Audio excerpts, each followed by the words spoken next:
Hi, good afternoon all. നമസ്കാരം. എൻ്റെ പേര് റെബിൻ വിൻസെന്റ് ഗ്രാലൻ. തൃശ്ശൂർ ജില്ലയിൽ അഭിഭാഷകനായിട്ട് പ്രാക്ടീസ് ചെയ്തു വരുന്നു. നിങ്ങൾക്ക് മുമ്പും ചില ക്ലാസ്സുകളിൽ ഞാൻ എടുത്ത് നിങ്ങളെ പരിചയപ്പെട്ടു എന്ന് ഞാൻ വിശ്വസിക്കട്ടെ. സോ ഇന്ന് നമുക്ക് ലഭ്യമായിരിക്കുന്ന നിങ്ങളുമായിട്ട് സംവദിക്കാനുള്ള വിഷയം എന്ന് പറയുന്നത് third party insurance and motor accident claims എന്നതാണ്. ബഹുമാനപ്പെട്ട കേരള പോലീസ് അക്കാദമിയുടെ CPO കേഡറ്റ്സിനായിട്ടുള്ള ഈ ട്രെയിനിങ്ങിന്റെ ഭാഗമായിട്ട് നിങ്ങളുടെ ബാച്ചിൽ ഈ മോട്ടോർ ആക്സിഡന്റ് ക്ലെയിം അല്ലെങ്കിൽ അതിന്റെ ട്രിബ്യൂണലിന്റെ അധികാര പരിധികൾ, ഇൻഷുറൻസിന്റെ വിവിധ വ്യവസ്ഥകൾ, അവ ഈടാക്കുന്ന രീതികൾ, അതിലുപരിയായി ഇത്തരം മോട്ടോർ ആക്സിഡന്റുകൾ നടക്കുമ്പോൾ അത്തരം അപകടങ്ങൾ റിപ്പോർട്ട് ചെയ്യുന്ന സമയത്ത് മഹസർ എങ്ങനെ തയ്യാറാക്കണം, അതിന്റെ FIR ഉണ്ടാകേണ്ട കണ്ടന്റുകൾ, അതെങ്ങനെയാണ് MV ആക്ടിന്റെ 1988 ആക്ടുമായി ചേർന്ന് നിന്നുകൊണ്ട് പോകേണ്ടത്, അതിനെ തുടർന്ന് കേന്ദ്ര സർക്കാരും മറ്റും ഇറക്കിയിരിക്കുന്ന വിവിധ റൂൾസുമായിട്ട് അത് എങ്ങനെ ടാലി ആയിട്ട് പോകണം, ഇത്തരം കാര്യങ്ങളൊക്കെ വിവിധ മൊഡ്യൂളുകളിലായിട്ടാണ് നിങ്ങളെ പഠിപ്പിക്കുന്നത്. അതിൽ ഞാൻ ഇപ്പോൾ നിങ്ങൾക്ക് മുമ്പിൽ അവതരിപ്പിക്കുന്ന മൊഡ്യൂളിൽ നമ്മൾ പ്രധാനമായിട്ടും ഒരു എംഫസിസ് കൊടുക്കുന്നത് തേർഡ് പാർട്ടി ഇൻഷുറൻസിന് വേണ്ടിയിട്ടും അതുപോലെ ജനറലി മോട്ടോർ ആക്സിഡന്റ് ക്ലെയിംസ് എന്താണ് എന്നതിനെ കുറിച്ചുമാണ്.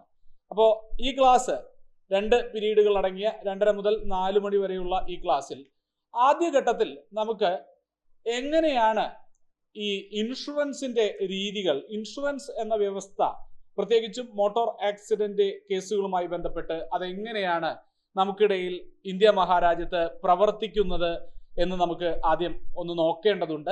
ശേഷം 2ാമത്തെ പീരീഡിൽ കൂടി നമ്മൾ സഞ്ചരിക്കുന്നത് ഈ പ്രസ്തുത ഇപ്പോൾ അടുത്ത കാലത്ത് അമെൻമെന്റ് ഒക്കെ വന്ന് ഭേദഗതികളോടെ പുതുക്കിയ മോട്ടോർ വെഹിക്കിൾസിന്റെ അതുമായി ബന്ധപ്പെട്ടിട്ടുള്ള motor vehicle act 1988 recent amended in the year of 2019. അപ്പോൾ ആ ആക്ടിലേക്കും നമ്മൾ കടന്നു പോകുന്നു. സോ ആക്ട് 2ാം ഭാഗത്തേക്ക് വെച്ചുകൊണ്ട് ഞാൻ ആദ്യം ജനറലി ഈ ആശയങ്ങൾ ഒന്ന് പറയാൻ ആഗ്രഹിക്കുകയാണ്. അപ്പോൾ നമുക്ക് വളരെ സിമ്പിളായിട്ട് ഒന്ന് മനസ്സിലാക്കാം. ആദ്യമായിട്ട് ഇൻഷുറൻസിനെ കുറിച്ച് സംസാരിക്കുമ്പോൾ അതിൻ്റെ ഒരു പശ്ചാത്തലം നമുക്കറിയാം. വാഹനങ്ങൾ ഉപയോഗിക്കുകയാണെങ്കിൽ അതിന് അപകടത്തിനുള്ള സാധ്യതയുണ്ട്. അതുകൊണ്ട് അപകടം പറ്റുകയാണെങ്കിൽ അംഗവൈകല്യങ്ങൾ അല്ലെങ്കിൽ മുറിവുകൾ, അതിന്റെ ഒരു അറ്റത്ത് മരണം വരെ സംഭവിക്കാവുന്ന ഒരു സാധ്യത വരുമ്പോൾ ഇത്രയധികം കണ്ടമാനം വാഹനങ്ങൾ സഞ്ചരിക്കുന്ന നമ്മുടെ ഇന്ത്യ മഹാരാജ്യത്ത് ഇതിനെയൊക്കെ ഒന്ന് പരിരക്ഷ കൊടുക്കാൻ, അല്ലെങ്കിൽ ഒരു വാഹനം കൊണ്ടുണ്ടാകുന്ന അപകടങ്ങൾക്ക് നഷ്ടോത്തരവാദിത്തം നൽകാൻ ആർക്ക് കഴിയും എന്ന ഒരു സംഗതിയാണ് ലോകമെമ്പാടും അംഗീകരിച്ചിട്ടുള്ള ഇൻഷുറൻസ് എന്ന പോളിസിയിലേക്ക്, ഇൻഷുറൻസ് എന്ന രീതിയിലേക്ക് നമ്മെ എത്തിക്കുന്നത്. അപ്പൊ ഞാൻ ആദ്യമായി നിങ്ങൾക്ക് പരിചയപ്പെടുത്തുന്ന വാക്ക് ഇൻഡെമിനിറ്റി അല്ലെങ്കിൽ ഇൻഡെമിനിഫൈ ചെയ്യുക. ഇൻഡെമിനിറ്റി അല്ലെങ്കിൽ ഒരാളെ ഇൻഡെമിനിഫൈ ചെയ്യുക എന്ന ഇൻഡെമിനിറ്റി എന്ന വാക്കിൽ നിന്ന് നമുക്ക് ആരംഭിക്കാം. നിങ്ങൾക്ക് നോട്ട് ചെയ്യാം. ഇൻഡെമിനിറ്റി അഥവാ നഷ്ട ഉത്തരവാദിത്തം, നഷ്ടോത്തരവാദിത്തം, ഇൻഡെമിനിറ്റി. ഒരു വാഹനം ഇടിക്കുമ്പോൾ അല്ലെങ്കിൽ വാഹനവുമായി ബന്ധപ്പെട്ടുള്ള ആ RC ബുക്കിൽ രജിസ്റ്റർ ചെയ്തിട്ടുള്ള ആ വാഹനവുമായി ബന്ധപ്പെട്ടിട്ടുള്ള ഒരു അപകടത്തിൽ ഒരാൾക്ക് പരിക്ക് പറ്റുമ്പോൾ അല്ലെങ്കിൽ മരണം സംഭവിക്കുമ്പോൾ അത്തരം സമയങ്ങളിലൊക്കെ ആ നഷ്ടത്തിന്, അതൊരു ഹ്യൂജ് ലോസ് ആയിരിക്കും, അതിനെങ്ങനെയാണ് ഇൻഡെമിനിഫൈ ചെയ്യുന്നത്, അതിന്റെ നഷ്ടോത്തരവാദിത്തം എങ്ങനെയാണ് എടുക്കുന്നത് എന്നാണ് നമുക്ക് നോക്കേണ്ടത്. അപ്പൊ നമുക്കിടയിലെ BCom അല്ലെങ്കിൽ ഇൻഷുറൻസ് സംബന്ധിയായ പേപ്പേഴ്സ് ഒക്കെ പഠിച്ച കൂട്ടുകാരുണ്ടായിരിക്കും. ഞാൻ നിങ്ങളിൽ നിന്ന് ഒരാളെ വിളിക്കുകയാണ്. എന്താണ് ഈ ഇൻഡെമിനിറ്റിയുടെ ആശയം, ഈ നഷ്ടോത്തരവാദിത്തം എന്ന സങ്കല്പം? നിങ്ങൾക്കിടയിൽ നിന്ന് ഏതെങ്കിലും BCom കൊമേഴ്സ് ഗ്രാജുവേറ്റ്സ് ഉണ്ടെങ്കിൽ, അല്ലെങ്കിൽ +2 തലത്തിൽ കൊമേഴ്സ് വിഷയങ്ങൾ പഠിച്ചവർക്ക് ഈ നഷ്ടോത്തരവാദിത്തം ഇൻഷുറൻസിൽ എങ്ങനെയാണ് പ്രവർത്തിക്കുന്നതെന്ന് ഒന്ന് പറയാൻ ഈ സന്ദർഭം ഉപയോഗിക്കാമോ? എനിവൺ?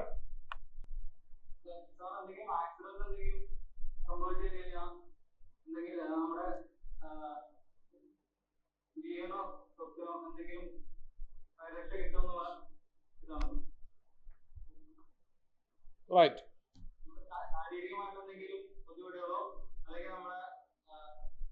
വണ്ടിക്കോ എന്തെങ്കിലും കേടോ ഇതിനുള്ള ഒരു പരിരക്ഷ. ശരി, ഓക്കെ, ഫൈൻ, താങ്ക് യു. അപ്പോൾ ഒരു പരിരക്ഷ എന്ന രീതിയിലാണ് ഈ പോളിസി പ്രവർത്തിക്കുന്നത് എന്നാണ് പറയുന്നത്.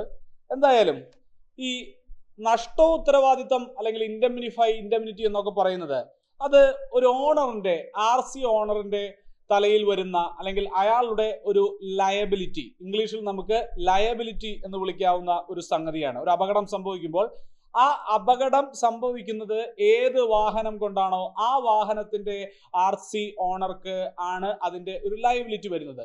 അപ്പോൾ തീർച്ചയായും ആ RC ഓണർ എന്തെടുത്തിരിക്കണം?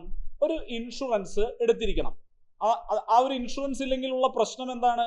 അവൻ ചിലപ്പോൾ സാധാരണക്കാരിൽ അതിസാധാരണക്കാരനായ ഒരു ലെസ്സർ ഇൻകം ഉള്ള ആളാണെങ്കിൽ ഈ മറുഭാഗത്തുണ്ടായ ആ അപകടം കൊണ്ട് നഷ്ടം സംഭവിച്ച, അംഗവൈകല്യം സംഭവിച്ച, മരണം വരെ സംഭവിച്ച വ്യക്തിക്ക് ഈ നഷ്ടത്തിന്റെ ഉത്തരവാദിത്തം ഏറ്റെടുത്തുകൊണ്ട് അത് എത്തിച്ചു നൽകാൻ, ആ പണം സ്വരൂപിച്ച് നൽകുവാൻ ഒരു പക്ഷേ RC ഓണറായ ഒരു ശരാശരിക്കാരന് കഴിയില്ല.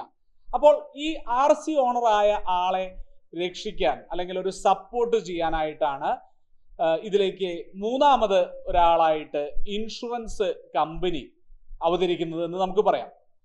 അങ്ങനെ നമുക്ക് നോക്കുകയാണെങ്കിൽ ഇറ്റ്സ് എ ഗോൾഡൻ ട്രയാങ്കിൾ. ഇതൊരു സുവർണ ത്രികോണമാണ്. ഈ ഗോൾഡൻ ട്രയാങ്കിളിന്റെ രണ്ടറ്റങ്ങളിലായി ഇൻഷുറൻസ് കമ്പനിയും RC ഓണറും നിൽക്കുന്നത്. KL 10 568 എന്ന ഒരു വാഹനം, ഒരു ഫിക്ടീഷ്യസ് വെഹിക്കിൾ നമ്പർ നിങ്ങൾ മനസ്സിൽ കരുതുക. ആ വാഹനത്തിന്റെ RC ഓണർ ഒരു ഇൻഷുറൻസ് കമ്പനിയുമായി, ഓറിയന്റൽ ഇൻഷുറൻസുമായി ഒരു കരാറിൽ ഏർപ്പെടുന്നു. എൻ്റെ ഇന്ന നമ്പറിലുള്ള ഇന്ന RC സർട്ടിഫിക്കറ്റ് ഉള്ള വാഹനം ഏതെങ്കിലും വിധത്തിൽ ഒരു അപകടത്തിൽപ്പെടുകയാണെങ്കിൽ ആ അപകടത്തിലൂടെ മറ്റൊരാൾക്ക് അപകടം സംഭവിക്കുകയാണെങ്കിൽ ആ വ്യക്തിക്ക് സാമ്പത്തിക സഹായങ്ങൾ, ചികിത്സാ ചിലവ് അല്ലെങ്കിൽ മരണം സംഭവിക്കുകയാണെങ്കിൽ അതിനൊക്കെയുള്ള തുക എൻ്റെ നഷ്ടോത്തരവാദിത്വം സഹിച്ചുകൊണ്ട് ബഹുമാനപ്പെട്ട കമ്പനി, ഓറിയന്റൽ ഇൻഷുറൻസ് കമ്പനി, നീ അത് കൊടുക്കണം.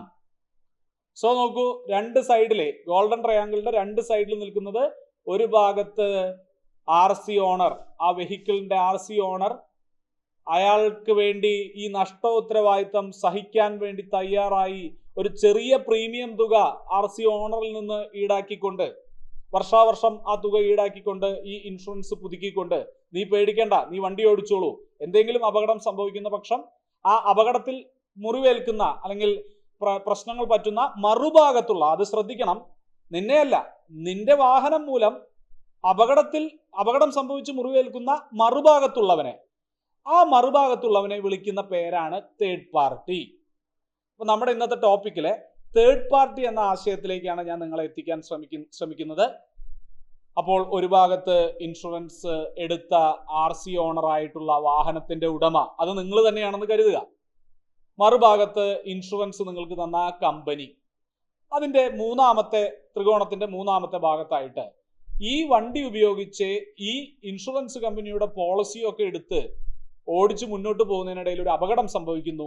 അതിൽ അംഗവൈകല്യം അല്ലെങ്കിൽ മരണം അല്ലെങ്കിൽ പ്രശ്നങ്ങൾ വരുന്ന ഒരാൾ, ആ തേർഡ് പാർട്ടിക്കുള്ള ഇൻഷുറൻസ് ആണ് നമ്മൾ ആദ്യം പറയുന്ന ഈ ഗോൾഡൻ ട്രയാങ്കിളിന്റെ ആശയം അനുസരിച്ചിട്ടുള്ള തേർഡ് പാർട്ടി ഇൻഷുറൻസ്. പക്ഷെ ഇവിടെ മനസ്സിലാക്കുക, ഈ ഇൻഷുവേർഡ് ആയിട്ടുള്ള വ്യക്തിയും ഇൻഷുറർ എന്ന് പറയുന്ന ഇൻഷുറൻസ് കമ്പനിയെ നമുക്ക് ഇൻഷുറർ എന്ന് വിളിക്കാം. RC ഓണർ ആയിട്ടുള്ള പോളിസി എടുത്ത ഉടമയെ നമുക്ക് ഇൻഷുവേർഡ്, INSURED, ഇൻഷുവേർഡ് എന്ന് വിളിക്കാം. അപ്പോ ഇൻഷുറൻസ് നൽകിയ കമ്പനി, ഇൻഷുറൻസ് എടുത്ത പോളിസി ഉടമ, ഈ പോളിസിയുടെ ഉടമയുടെ വാഹനം കൊണ്ടുചെന്ന് ഇടിക്കുന്ന, ഹിറ്റ് ചെയ്യുന്ന, അതുകൊണ്ട് ദോഷം സംഭവിക്കുന്ന ആളാണ് തേർഡ് പാർട്ടി. അപ്പൊ ഇവിടെയുള്ള ഒരു പ്രശ്നം എന്ന് പറയുന്നത്, സ്വാഭാവികമായിട്ടും നിങ്ങൾക്ക് മനസ്സിൽ വരും, അയ്യോ, അപ്പൊ ഇങ്ങനെയുള്ള വിഷയത്തില് നമ്മൾ RC ഓണറായ നമുക്ക് വണ്ടി ഇടിക്കുമ്പോഴുണ്ടാകുന്ന അപകടത്തിന്, പ്രശ്നങ്ങൾക്ക്, പരിക്കുകൾക്ക് കാശ് കിട്ടത്തില്ലല്ലോ എന്നൊരു തോന്നൽ നിങ്ങൾക്കുണ്ടാകും. അതിനുള്ള ഒരു ഉത്തരമാണ് ഫുൾ കവറേജ്.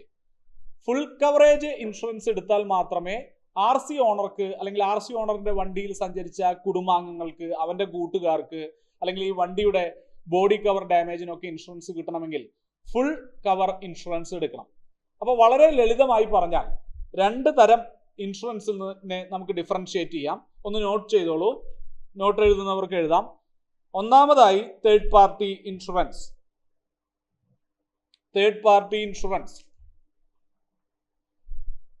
അത് കിട്ടുന്നത് ആർക്കാണെന്ന് പറഞ്ഞു? നമ്മൾ വണ്ടി കൊണ്ടുപോയി, ഇൻഷുറൻസോട് കൂടിയ വണ്ടി കൊണ്ടുപോയി മറ്റൊരു വണ്ടിയിൽ ഹിറ്റ് ചെയ്യുന്നു, അല്ലെങ്കിൽ അത്തരമൊരു പ്രശ്നം ഉണ്ടാകുന്നു, അപകടം ഉണ്ടാകുന്നു. അപ്പോൾ ആ പരിക്ക് പറ്റിയ മറുഭാഗത്തുള്ളവനാണ് നമ്മുടെ ഇൻഷുറൻസ് കമ്പനി നമുക്ക് വേണ്ടി അവന് കാശ് കൊടുക്കുന്നതിനെയാണ് തേർഡ് പാർട്ടി ഇൻഷുറൻസ് എന്ന് പറയുന്നത്.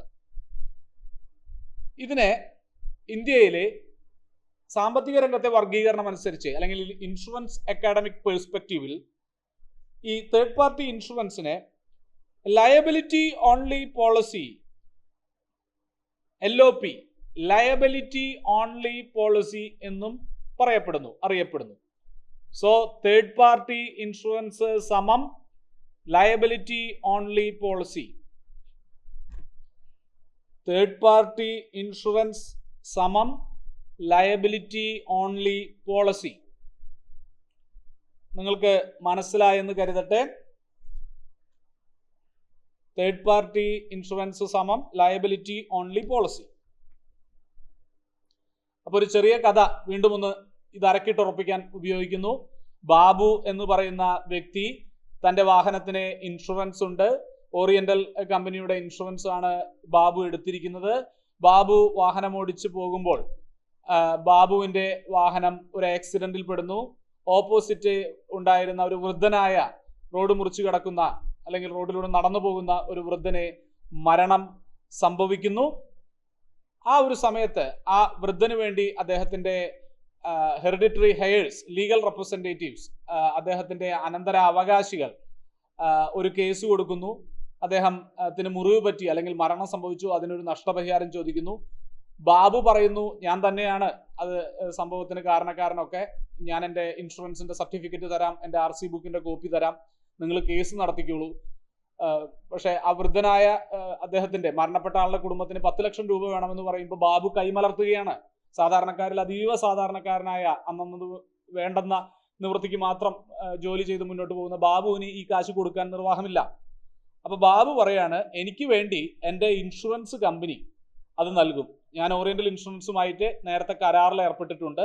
ഈ 1 വർഷത്തെ പോളിസി എടുത്തതാൽ, പ്രീമിയം എടുത്തിരിക്കുന്നതിനാൽ ഈ വൃദ്ധനായ ആൾക്ക്, എൻ്റെ വാഹനം മൂലം അപകടം സംഭവിച്ച ആൾക്ക് ഈ പൈസ ലയബിലിറ്റി എന്ന രീതിയിൽ കണ്ടുകൊണ്ട് ലയബിലിറ്റി ഓൺലി പോളിസി അഥവാ തേർഡ് പാർട്ടി ഇൻഷുറൻസ് ഉള്ള എൻ്റെ വാഹനത്തിൽ നിന്ന് അത് കണക്കാക്കിക്കൊണ്ട് എൻ്റെ ഇൻഷുറർ അഥവാ ഇൻഷുറൻസ് കമ്പനി ആ കാശ് നൽകും.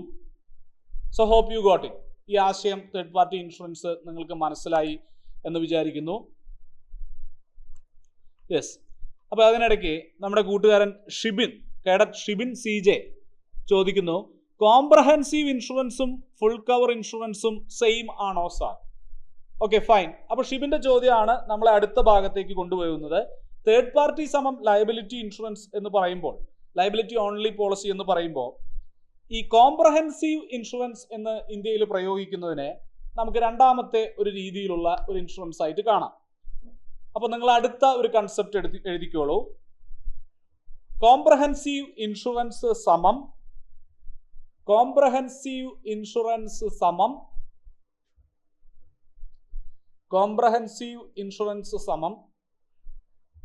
Package policy. ഒരു പാക്കേജ്, ആ പാക്കേജിൽ എല്ലാം ഉണ്ട്. പച്ചക്കറി ഉണ്ട്, ബിസ്ക്കറ്റ് ഉണ്ട്, പപ്പടമുണ്ട്, എല്ലാം കൂടിയ നിങ്ങളുടെ ഒരു അത്യാവശ്യങ്ങൾക്കൊക്കെയുള്ള സാധനങ്ങൾ കൊണ്ടുവരുന്ന ഒരു പാക്കേജ് അവതരിപ്പിക്കുകയാണ് ഇൻഷുറൻസ് കമ്പനി, പാക്കേജ് പോളിസി. അപ്പൊ കോംപ്രഹെൻസീവ് ഇൻഷുറൻസ് തന്നെയാണ് ഒരു തരത്തിൽ പറഞ്ഞാൽ പാക്കേജ് പോളിസി. വീണ്ടും ഒരു സമം കൊടുക്കുക. ഇത് liability only policy plus OD cover എന്ന് പറയുന്ന ഉടമയുടെ വാഹനത്തിന്റെ നാശനഷ്ടം കൂടി ഉൾക്കൊള്ളുന്ന ഒരു ഇൻഷുറൻസ് ആണ്. അപ്പൊ ഈ പാക്കേജ് പോളിസിയുടെ ഉള്ളിൽ ഒരു തേർഡ് പാർട്ടി ഇൻഷുറൻസ് കുത്തിത്തിരികെ കയറ്റി ഇൻഷുറൻസ് കമ്പനി ചിലപ്പോൾ തരും. അതിൻ്റെ ഒപ്പം നിന്റെ വണ്ടിക്ക് ബമ്പർ ടു ബമ്പർ പരിരക്ഷ ചിലപ്പോൾ തരും.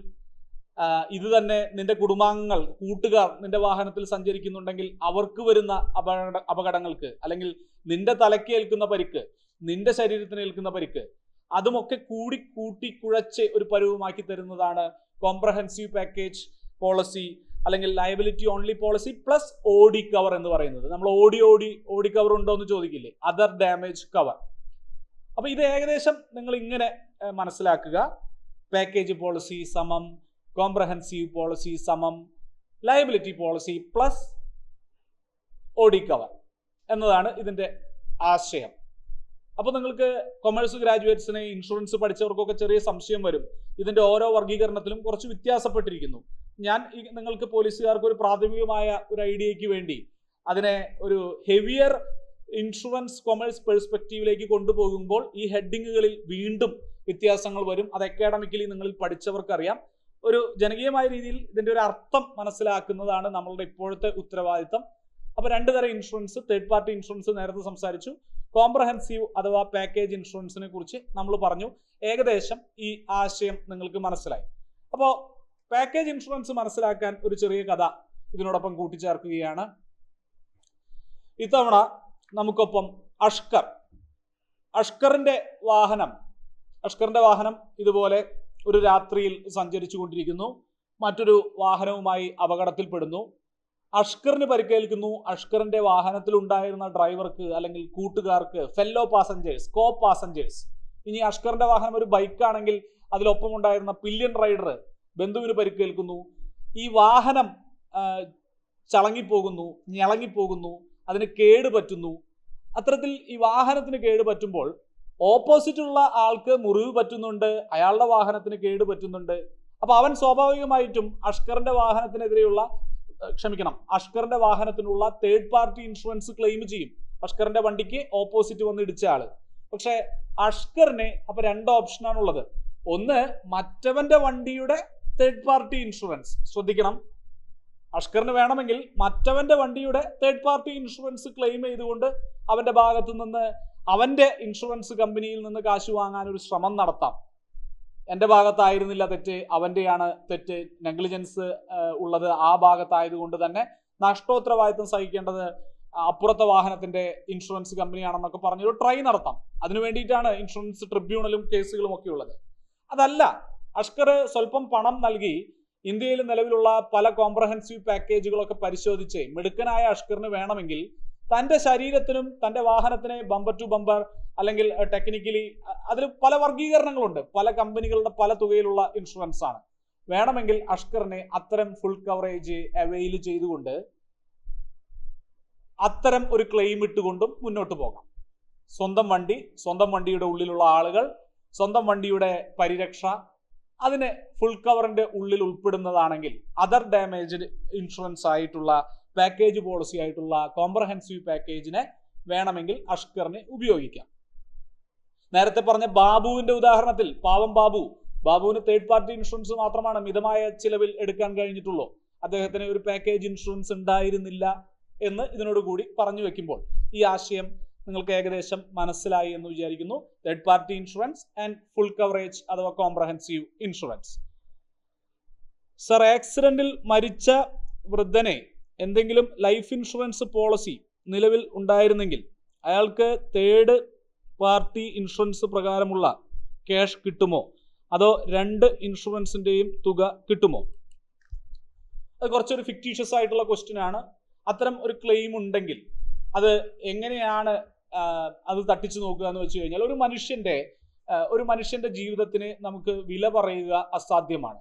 അതുകൊണ്ട് തന്നെ ഇൻഷുറൻസ് ക്ലെയിമുകൾ മോട്ടോർ ആക്സിഡന്റിന്റെ ഈ 1988 നിയമത്തിൽ തുടർന്നു വരുന്ന 2019 അമെൻമെന്റുകളിലൊക്കെ നോക്കുമ്പോഴും ഇതിനൊരു അപ്പർ ലിമിറ്റ്, ഒരു ക്യാപ്പിംഗ് ലിമിറ്റ് നമുക്ക് കാണാൻ സാധിക്കില്ല.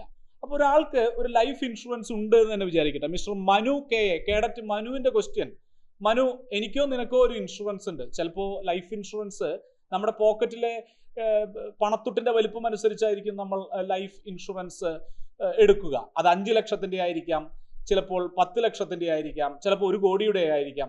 പക്ഷെ എന്തു തന്നെയാണെങ്കിലും നിന്റെ ഇപ്പോൾ പോലീസ് കേഡറ്റായ നിന്റെ ജീവിതത്തിന്റെ വിലയായിരിക്കില്ല ഒരു പോലീസ് ട്രെയിനിങ്ങിന് ശേഷം പെർമനന്റ് ശമ്പളത്തോടു കൂടി വർക്ക് ചെയ്യുന്ന നിന്റെ ജീവിതത്തിന്റെ വില. അല്ലെങ്കിൽ എനിക്ക് ഒരു ഗവൺമെന്റ് സർവീസിൽ, അല്ലെങ്കിൽ ഞാനൊരു മിലിറ്ററി പേഴ്സൺ, ഞാനൊരു ISRO സയന്റിസ്റ്റ്, എനിക്ക് 1 ലക്ഷം 1.5 ലക്ഷം ശമ്പളം ഉണ്ടെങ്കിൽ, അല്ലെങ്കിൽ ഞാനൊരു ഫിലിം ആക്ടർ, അതിനനുസരിച്ച് ഈ വിലയുടെ അതിന്റെ വ്യത്യാസങ്ങൾ നമുക്ക് കണ്ടെത്താൻ സാധിക്കും. അത് depends upon how the advocates of MACT courts put up the case in front of the tribunal എന്നിങ്ങനെയൊക്കെയാണ്. അപ്പോൾ മനുവിന്റെ ചോദ്യത്തിന് ഒരു ഉത്തരം എന്ന് പറയുന്നത്, സപ്പോസ് അതൊരു തുക 5 ലക്ഷം 10 ലക്ഷം ആണെന്നിരിക്കട്ടെ. പക്ഷേ MACT കേസിൽ ഈ വ്യക്തി 60 വയസ്സ് വരെ കേന്ദ്ര സർക്കാർ ജീവനക്കാരനായ വ്യക്തി ഒന്ന് നല്ല രീതിയിൽ ജോലി ചെയ്ത് പോവുകയാണെങ്കിൽ 2 കോടി രൂപ വരെ ഇദ്ദേഹത്തിന്റെ ജീവന് വിലയുണ്ട് എന്ന രീതിയിൽ ആ കേസ് സ്ഥാപിക്കാൻ കഴിയുകയാണെങ്കിൽ, ലൈഫ് ഇൻഷുറൻസിന്റെ ഭാഗമായിട്ടോ അല്ലെങ്കിൽ മെഡിക്കൽ ഇൻഷുറൻസിന്റെ മറ്റ് ചെറിയ മെഡിക്കൽ ഇൻഷുറൻസിന്റെ ഭാഗമായിട്ടോ ആശുപത്രി ബില്ലുകൾ അടഞ്ഞിട്ടുണ്ടെങ്കിൽ, അല്ലെങ്കിൽ ആ തുക കിട്ടിയിട്ടുണ്ടെങ്കിലും, അതും ഇതും തമ്മിൽ താരതമ്യപ്പെടുത്തുമ്പോൾ, സെറ്റ് ചെയ്യുമ്പോൾ ആ ലൈഫ് ഇൻഷുറൻസ് ഇതുമായിട്ട് ടാലി ചെയ്ത് തട്ടിച്ച് അത് ഒരേ കമ്പനിയുടെ ആണോ എന്ന് നോക്കണം. അതിൽ എന്തൊക്കെ കവറായി പോയിട്ടുണ്ട്, ചെലവുകൾ കവറായി പോയിട്ടുണ്ടെന്ന് നോക്കണം. അപ്പൊ ഇതിനെ MACTയുടെ കീഴിലുള്ള ഇൻഷുറൻസിന് ഒരു സെപ്പറേറ്റ് പാത്ത്, മോട്ടോർ ആക്സിഡന്റ് ക്ലെയിമിൽ കൂടി ലഭിക്കുന്നതിന് ഒരു സെപ്പറേറ്റ് പാത്ത് ആയിട്ട് തന്നെ നമുക്ക് പരിഗണിക്കാം. രണ്ടും തൽക്കാലത്തേക്ക് നമുക്ക് കൂട്ടിക്കുഴക്കേണ്ടതില്ല. ഇനി അങ്ങനെ ഒരു സംശയം ഉണ്ടെങ്കിൽ തന്നെ ഇങ്ങനെ മനസ്സിലാക്കുക, സപ്പോസ് അത് 5 ലക്ഷമായിരിക്കാം, അല്ലെങ്കിൽ 10 ലക്ഷമായിരിക്കാം. ഇപ്പൊ ജഗതി ശ്രീകുമാറിന്റെ നിങ്ങൾക്ക് പരിചയമുള്ള ഒരു നടനെ തന്നെ പറയട്ടെ. അദ്ദേഹത്തിന് സ്വാഭാവികമായിട്ടും സിനിമ ഇൻഡസ്ട്രിയിൽ നല്ല പേയ്മെന്റോട് കൂടി വർക്ക് ചെയ്തിരുന്ന ബഹുമാനായ നിങ്ങൾക്ക് ഏവർക്കും പ്രിയങ്കരനായ ജഗതി ശ്രീകുമാറിനെ നമ്മുടെയൊക്കെ കാലഘട്ടത്തിലാണ് അദ്ദേഹത്തിന് അപകടം സംഭവിക്കുന്നത്. സ്വാഭാവികമായിട്ടും അദ്ദേഹത്തിന് ലൈഫ് ഇൻഷുറൻസ് ഉണ്ട്, അദ്ദേഹത്തിന് മെഡിക്കൽ ഇൻഷുറൻസുകൾ ഉണ്ടായിരിക്കാം, വ്യക്തിപരമായ ജീവിതത്തിൽ പലതും ഉണ്ടായിരിക്കാം. പക്ഷെ MACT കേസിൽ അദ്ദേഹം വാഹനാപകടത്തിൽ അപകടം ഉണ്ടായതുമായി ബന്ധപ്പെട്ട് ഈ വാഹനത്തിന്റെ ഇൻഷുറൻസുമായി ബന്ധപ്പെട്ട് നടത്തിയ MACT കേസിൽ എൻ്റെ പരിമിതമായ ഓർമ്മയും അറിവും അനുസരിച്ച് പറയട്ടെ, ഏകദേശം 8 കോടിക്ക് അനുസരിച്ചിട്ടാണ് ഈ മാറ്റർ അവസാനം സെറ്റിൽ ചെയ്തത്. അതൊരു പബ്ലിക് ഡൊമൈൻ ആയ കാരണം ഇനിയിപ്പോൾ പറയുന്നതിൽ തെറ്റില്ല, നമുക്കറിയാവുന്ന ഒരു വ്യക്തിയാണ്. മാത്രമല്ല അതിൽ രഹസ്യ സ്വഭാവം മാറി അതൊരു പബ്ലിക് ഡൊമൈനിൽ വരുന്ന ഒരു കേസ് ആയതുകൊണ്ട് പറയാം ഏകദേശം. അപ്പോൾ യഥാർത്ഥത്തിൽ ക്ലെയിം എമൗണ്ട് എന്ന് പറയുന്നത് അതിനേക്കാൾ എത്രയോ വലുതാണ്. പക്ഷേ നമ്മളെല്ലാം ചിരിപ്പിച്ച, എത്രയോ അവാർഡുകൾ വാങ്ങിക്കൂട്ടിയ നമ്മുടെ പ്രിയങ്കരനായ ആ നടൻ ഒരുപക്ഷെ ഇനിയും വലിയ വേദികളിൽ ആഗോള സിനിമയിലൊക്കെ അഭിനയിച്ച് ഇതിനും വലിയ തുകയൊക്കെ അദ്ദേഹത്തിന്റെ കയ്യിലേക്ക് അദ്ദേഹത്തിനുള്ള വേതനമായി എത്തുമായിരുന്നു എന്ന രീതിയിലായിരിക്കും വക്കീലന്മാർ കോടതിയിലൊക്കെ കേസ് പറഞ്ഞിട്ടുണ്ടായിരിക്കുക, അല്ലെങ്കിൽ ആ ഇൻഷുറൻസ് കമ്പനിയുമായി വാദിച്ചിരിക്കുക. അപ്പൊ ആ ഇൻഷുറൻസ് കമ്പനിക്ക് തന്നെ തോന്നിയിരിക്കും ഇതുമായി മുന്നോട്ട് പോകുന്നതിനേക്കാൾ ഒരു റൗണ്ട് ഫിഗറുമായി ബന്ധപ്പെട്ട് ഈ കേസ് സെറ്റിൽ ചെയ്യാം. അപ്പൊ അങ്ങനെയും സംഭവിക്കും. MV ആക്ട് അനുസരിച്ചിട്ടുള്ള കേസുകളിൽ അങ്ങനെയും സെറ്റിൽമെന്റുകൾ സംഭവിക്കും, ഇത്രയും വലിയ തുകയും ഒക്കെ ലഭിക്കും. അപ്പൊ നമ്മൾ 2 തരം പോളിസികളെ കുറിച്ച് പറഞ്ഞു. ഇൻഡെമിനിറ്റി എന്ന ആശയത്തെ കുറിച്ച് പറഞ്ഞു. ഫുൾ കവർ കോംപ്രഹെൻസീവ് എന്താണെന്ന് നിങ്ങൾക്ക് മനസ്സിലായി. തേർഡ് പാർട്ടി അഥവാ ലയബിലിറ്റി ഓൺലി ഇൻഷുറൻസിനെ കുറിച്ച് നിങ്ങൾ മനസ്സിലാക്കി. ഇനി എന്താണ് ഇതിന്റെ ഒരു ഓപ്പറേഷൻ എന്ന് പറഞ്ഞു കഴിഞ്ഞാൽ, ഒരു ആക്സിഡന്റ് ഉണ്ടായി കഴിഞ്ഞാൽ മഹസറിനെ കുറിച്ച് പഠിപ്പിക്കുന്ന DYSP സാറിന്റെ ക്ലാസ്സിൽ കൂടുതൽ നിങ്ങൾക്ക് അതിനെ കുറിച്ച് കിട്ടും. പക്ഷെ എന്ത് തന്നെയാണെങ്കിലും മോട്ടോർ ആക്സിഡന്റ് ക്ലെയിം അപ്പോൾ എങ്ങനെയാണ് പ്രവർത്തിക്കുന്നത്? ഒരാളുടെ ഭാഗത്ത് ഒരു നെഗ്ലിജൻസ് ഉണ്ടെന്ന് നിങ്ങളുടെ പോലീസ് റിപ്പോർട്ടിലുമൊക്കെ എത്ര ന്യൂട്രലായിട്ട് എത്ര ജുഡീഷ്യലായിട്ട് നിങ്ങൾ എഴുതി വെച്ചാൽ പോലും ഒരു ഭാഗത്ത് നിങ്ങളുടെ ഒരു വരി അല്ലെങ്കിൽ ആ ഒരു ഫാക്റ്റ് വ്യാഖ്യാനിച്ചുകൊണ്ടാണ് ഈ കേസിൽ ഈ മോട്ടോർ ആക്സിഡന്റിന്റെ ക്ലെയിമുമായി ബന്ധപ്പെട്ട് ഒരു നെഗ്ലിജൻസ് ഒരു ഭാഗത്ത് കണ്ടെത്തുന്നത്. ആ ഒരു നെഗ്ലിജൻസ് ഉള്ള ഭാഗത്തെ വ്യക്തിയുടെ ഇൻഷുറൻസ് കമ്പനിയാണ് ഇതിനെ ഇൻഡെംനിഫൈ ചെയ്യുന്നത്. ഞാനൊരു വാഹനം ഓടിക്കുന്നു, എൻ്റെ ഭാഗത്തെ അശ്രദ്ധ കൊണ്ട് അല്ലെങ്കിൽ എൻ്റെ ഭാഗത്തു നിന്നുണ്ടായ ഒരു പിശക് കൊണ്ട്, അശ്രദ്ധ എന്നതിന് നമുക്കൊന്നും കൂടി പൊളൈറ്റ് ആയിട്ട് അവതരിപ്പിക്കാം, ഒരു പിശക് കൊണ്ടൊക്കെ സംഭവിച്ച അപകടത്തിനെ, ഞാനും എൻ്റെ വാഹനവുമായി സംഭവിച്ച അപകടത്തിനെ ഞാൻ ഓൾറെഡി ഇൻഷുറൻസ് എടുത്തു വെച്ചിരിക്കുന്ന എൻ്റെ ഇൻഷുറൻസ് കമ്പനി വേണം എൻ്റെ വാഹനം കൊണ്ടുണ്ടായ അപകടത്തിനെ ഇൻഡെംനിഫൈ ചെയ്ത് ആ നഷ്ടോത്തരവാദിത്വം സഹിച്ചുകൊണ്ട് ആ ഇൻഷുറൻസ് തുക എൻ്റെ വാഹനത്തിന് ഓപ്പോസിറ്റ് വന്ന് അപകടം സംഭവിച്ച വ്യക്തിക്ക് കൈമാറാം. Is it clear? ഈ ആശയം നിങ്ങൾക്ക് ക്ലിയർ ആണെന്ന് വിചാരിക്കുന്നു. അപ്പോൾ എങ്ങനെയൊക്കെ കൂട്ടിക്കുഴച്ച് ഇതിൻ്റെ രേഖകൾ എഴുതിയാലും അത് കോടതിയിൽ വരുന്ന സമയത്ത് ഒരു ഭാഗത്ത് ഒരു നെഗ്ലിജൻസ് കണ്ടെത്താനാണ് മൈക്രോസ്കോപ്പ് വെച്ചുകൊണ്ട് അല്ലെങ്കിൽ അത്രയും സൂക്ഷ്മമായി കൊണ്ട് നമ്മുടെ ജുഡീഷ്യറി മോട്ടോർ ആക്സിഡന്റ് ക്ലെയിം ട്രിബ്യൂണലുകൾ അത് കണ്ടെത്താനാണ് ശ്രമിക്കുന്നത്. അപ്പോൾ ആരെങ്കിലും ഉണ്ടാവണം, ആരെങ്കിലും ഒരു നെഗ്ലിജൻസിന്റെ ഭാഗത്തുണ്ടാകണം. ഇതിനെ തന്നെയാണ് സമൂഹം വിമർശിക്കുന്ന രീതിയിൽ, പോലീസുകാരെ പോലും വിമർശിക്കുന്ന രീതിയിൽ പലപ്പോഴും നിങ്ങൾക്ക് കാണാം. ഒരു വലിയ വണ്ടിയും ചെറിയ വണ്ടിയും തമ്മിൽ വാഹനം ഇടിക്കുമ്പോൾ വലിയ വണ്ടിയുടെ ഇൻഷുറൻസ് കമ്പനിയെ നഷ്ടോത്തരവാദിത്വത്തിലേക്ക് ചേർക്കുന്ന രീതിയിൽ ചെറിയ വണ്ടിക്കാരനെ, അല്ലെങ്കിൽ സാമ്പത്തികമായി പിന്നിൽ നിൽക്കുന്ന ആ ചെറിയ വണ്ടിക്കാരനെന്ന് തോന്നുന്ന ആൾക്ക് ബെനിഫിറ്റ് കിട്ടുന്ന പോലെ, അല്ലെങ്കിൽ നേരെ തിരിച്ച് കൂടുതൽ ഇഞ്ചുറി വന്നിട്ടുള്ള ആൾക്ക് ബെനിഫിറ്റ് കിട്ടുന്ന പോലെയൊക്കെ കേസ് അല്ലെങ്കിൽ FIR എഴുതുന്ന ഒരു ശീലം അത് ലോകത്തിന്റെ പല ഭാഗങ്ങളിലും, ഇന്ത്യയിലും കേരളത്തിലും ഒക്കെ കണ്ടുവരുന്നതാണ്. പക്ഷെ try to be more neutral. ആ ഫാക്ട് അതുപോലെ കൃത്യമായി എഴുതിയാൽ തന്നെ അതിൽ നിന്ന് വരുന്ന സത്യം പുറത്തു വരും. എന്നിട്ട് ആ സത്യത്തിൽ നിന്ന് അതിന്റെ ബെനിഫിറ്റ് യഥാർത്ഥ ഇൻജേർഡ് പേഴ്സൺസിന് കിട്ടുകയാണെങ്കിൽ അതായിരിക്കണം ഒരു നോർമൽ റൂള്. മറ്റുള്ളതെല്ലാം എക്സെപ്ഷൻസ് ആണ്. ഈ എക്സെപ്ഷൻസിലേക്ക് പോകുമ്പോൾ കുക്ക്ഡ് ഫാക്ട്സ് അല്ലെങ്കിൽ ഫാക്റ്റിനെ ട്വിസ്റ്റ് ചെയ്ത് എഴുതുമ്പോൾ ഇൻഷുറൻസ് കമ്പനിയൊക്കെ മികച്ച പ്രഗത്ഭരായ അഭിഭാഷകരെ വെച്ചുകൊണ്ട് കളവായി ഏജൻസികൾ, അന്വേഷണ ഏജൻസികൾ എഴുതി ചേർക്കുന്ന സംഗതികളെ, സത്യവിരുദ്ധമായ കാര്യങ്ങളെയൊക്കെ അവർക്ക് കണ്ടെത്താനും ഈ ഇൻഷുറൻസ് ക്ലെയിം തന്നെ ഡിനൈ ചെയ്യാനും ഒക്കെ അവർക്ക് സാധിക്കും എന്നും മനസ്സിലാക്കിയിരിക്കുക. അപ്പോൾ പരമാവധി നമുക്ക് ആ സീൻ ക്രിയേറ്റ് ചെയ്യുന്ന ആ ആക്സിഡന്റിന്റെ കാര്യങ്ങൾ അതുപോലെ തന്നെ മൊഴികളൊക്കെ എടുത്ത് എഴുതാനാണ് നിങ്ങൾ ശ്രമിക്കേണ്ടത്. അതിനെക്കുറിച്ച് കൂടുതൽ നിങ്ങൾക്ക് മറ്റു ക്ലാസ്സുകളിൽ മനസ്സിലാവും. ബട്ട് ഇതൊക്കെയാണെങ്കിലും ഈ വാഹനങ്ങളിൽ ആരുടെ വാഹനമാണ് ഇൻഷുവേർഡ്, ആ ഇൻഷുവേർഡിന്റെ ഭാഗത്ത് നെഗ്ലിജൻസ് ഉണ്ട് എന്ന രീതിയിൽ റിഫ്ലക്ട് ചെയ്യുന്ന ഡോക്യുമെന്റ് ആയിരിക്കും ഒരു ഇൻഷുറൻസിന്റെ ഡിസ്പേഴ്സ്മെന്റിനെ, ആ ഇൻഷുറൻസ് തുക വ്യക്തികളുടെ കയ്യിലേക്ക് എത്തുന്നതിന് ഏറ്റവും ഉചിതമായ ടെംപ്ലേറ്റ്. ആ ഒരു വസ്തുത എനിക്ക് പറയാതിരിക്കാൻ നിർവാഹമില്ല. അത് തന്നെയാണ് ആ വസ്തുത. നിങ്ങളിൽ ചിലർക്ക് അത് ചിരി തോന്നും. അതായത് ഇൻഷുറൻസ് ഉള്ള ഒരു വെഹിക്കിൾ ആണ് എന്നെ ഇടിക്കുന്നത് എന്ന് എനിക്ക് പ്രൂവ് ചെയ്യാൻ പറ്റുകയാണെങ്കിൽ മാത്രമാണല്ലോ ഈ ഇൻഷുറൻസ് തുകയുടെ ഒഴുക്ക് കൃത്യമായിട്ട് രേഖപ്പെടുത്താൻ സാധിക്കുക. അപ്പോൾ ഒരു നെഗ്ലിജൻസ് ഉണ്ടാകണം. ഈ നെഗ്ലിജൻസ് ഉണ്ടായ വ്യക്തി പെർഫെക്റ്റ് ആയി ഇൻഷുർഡ് വെഹിക്കിളിലെ ലൈസൻസോടൊക്കെ കൂടി പോകുന്ന ഒരാളൊക്കെ ആണെങ്കിലാണ് ഈ കേസിന്റെ ഫ്ലോ ഒരു എളുപ്പത്തിൽ ഭംഗിയിൽ MACT കോടതിയിലൊക്കെ പോവുക.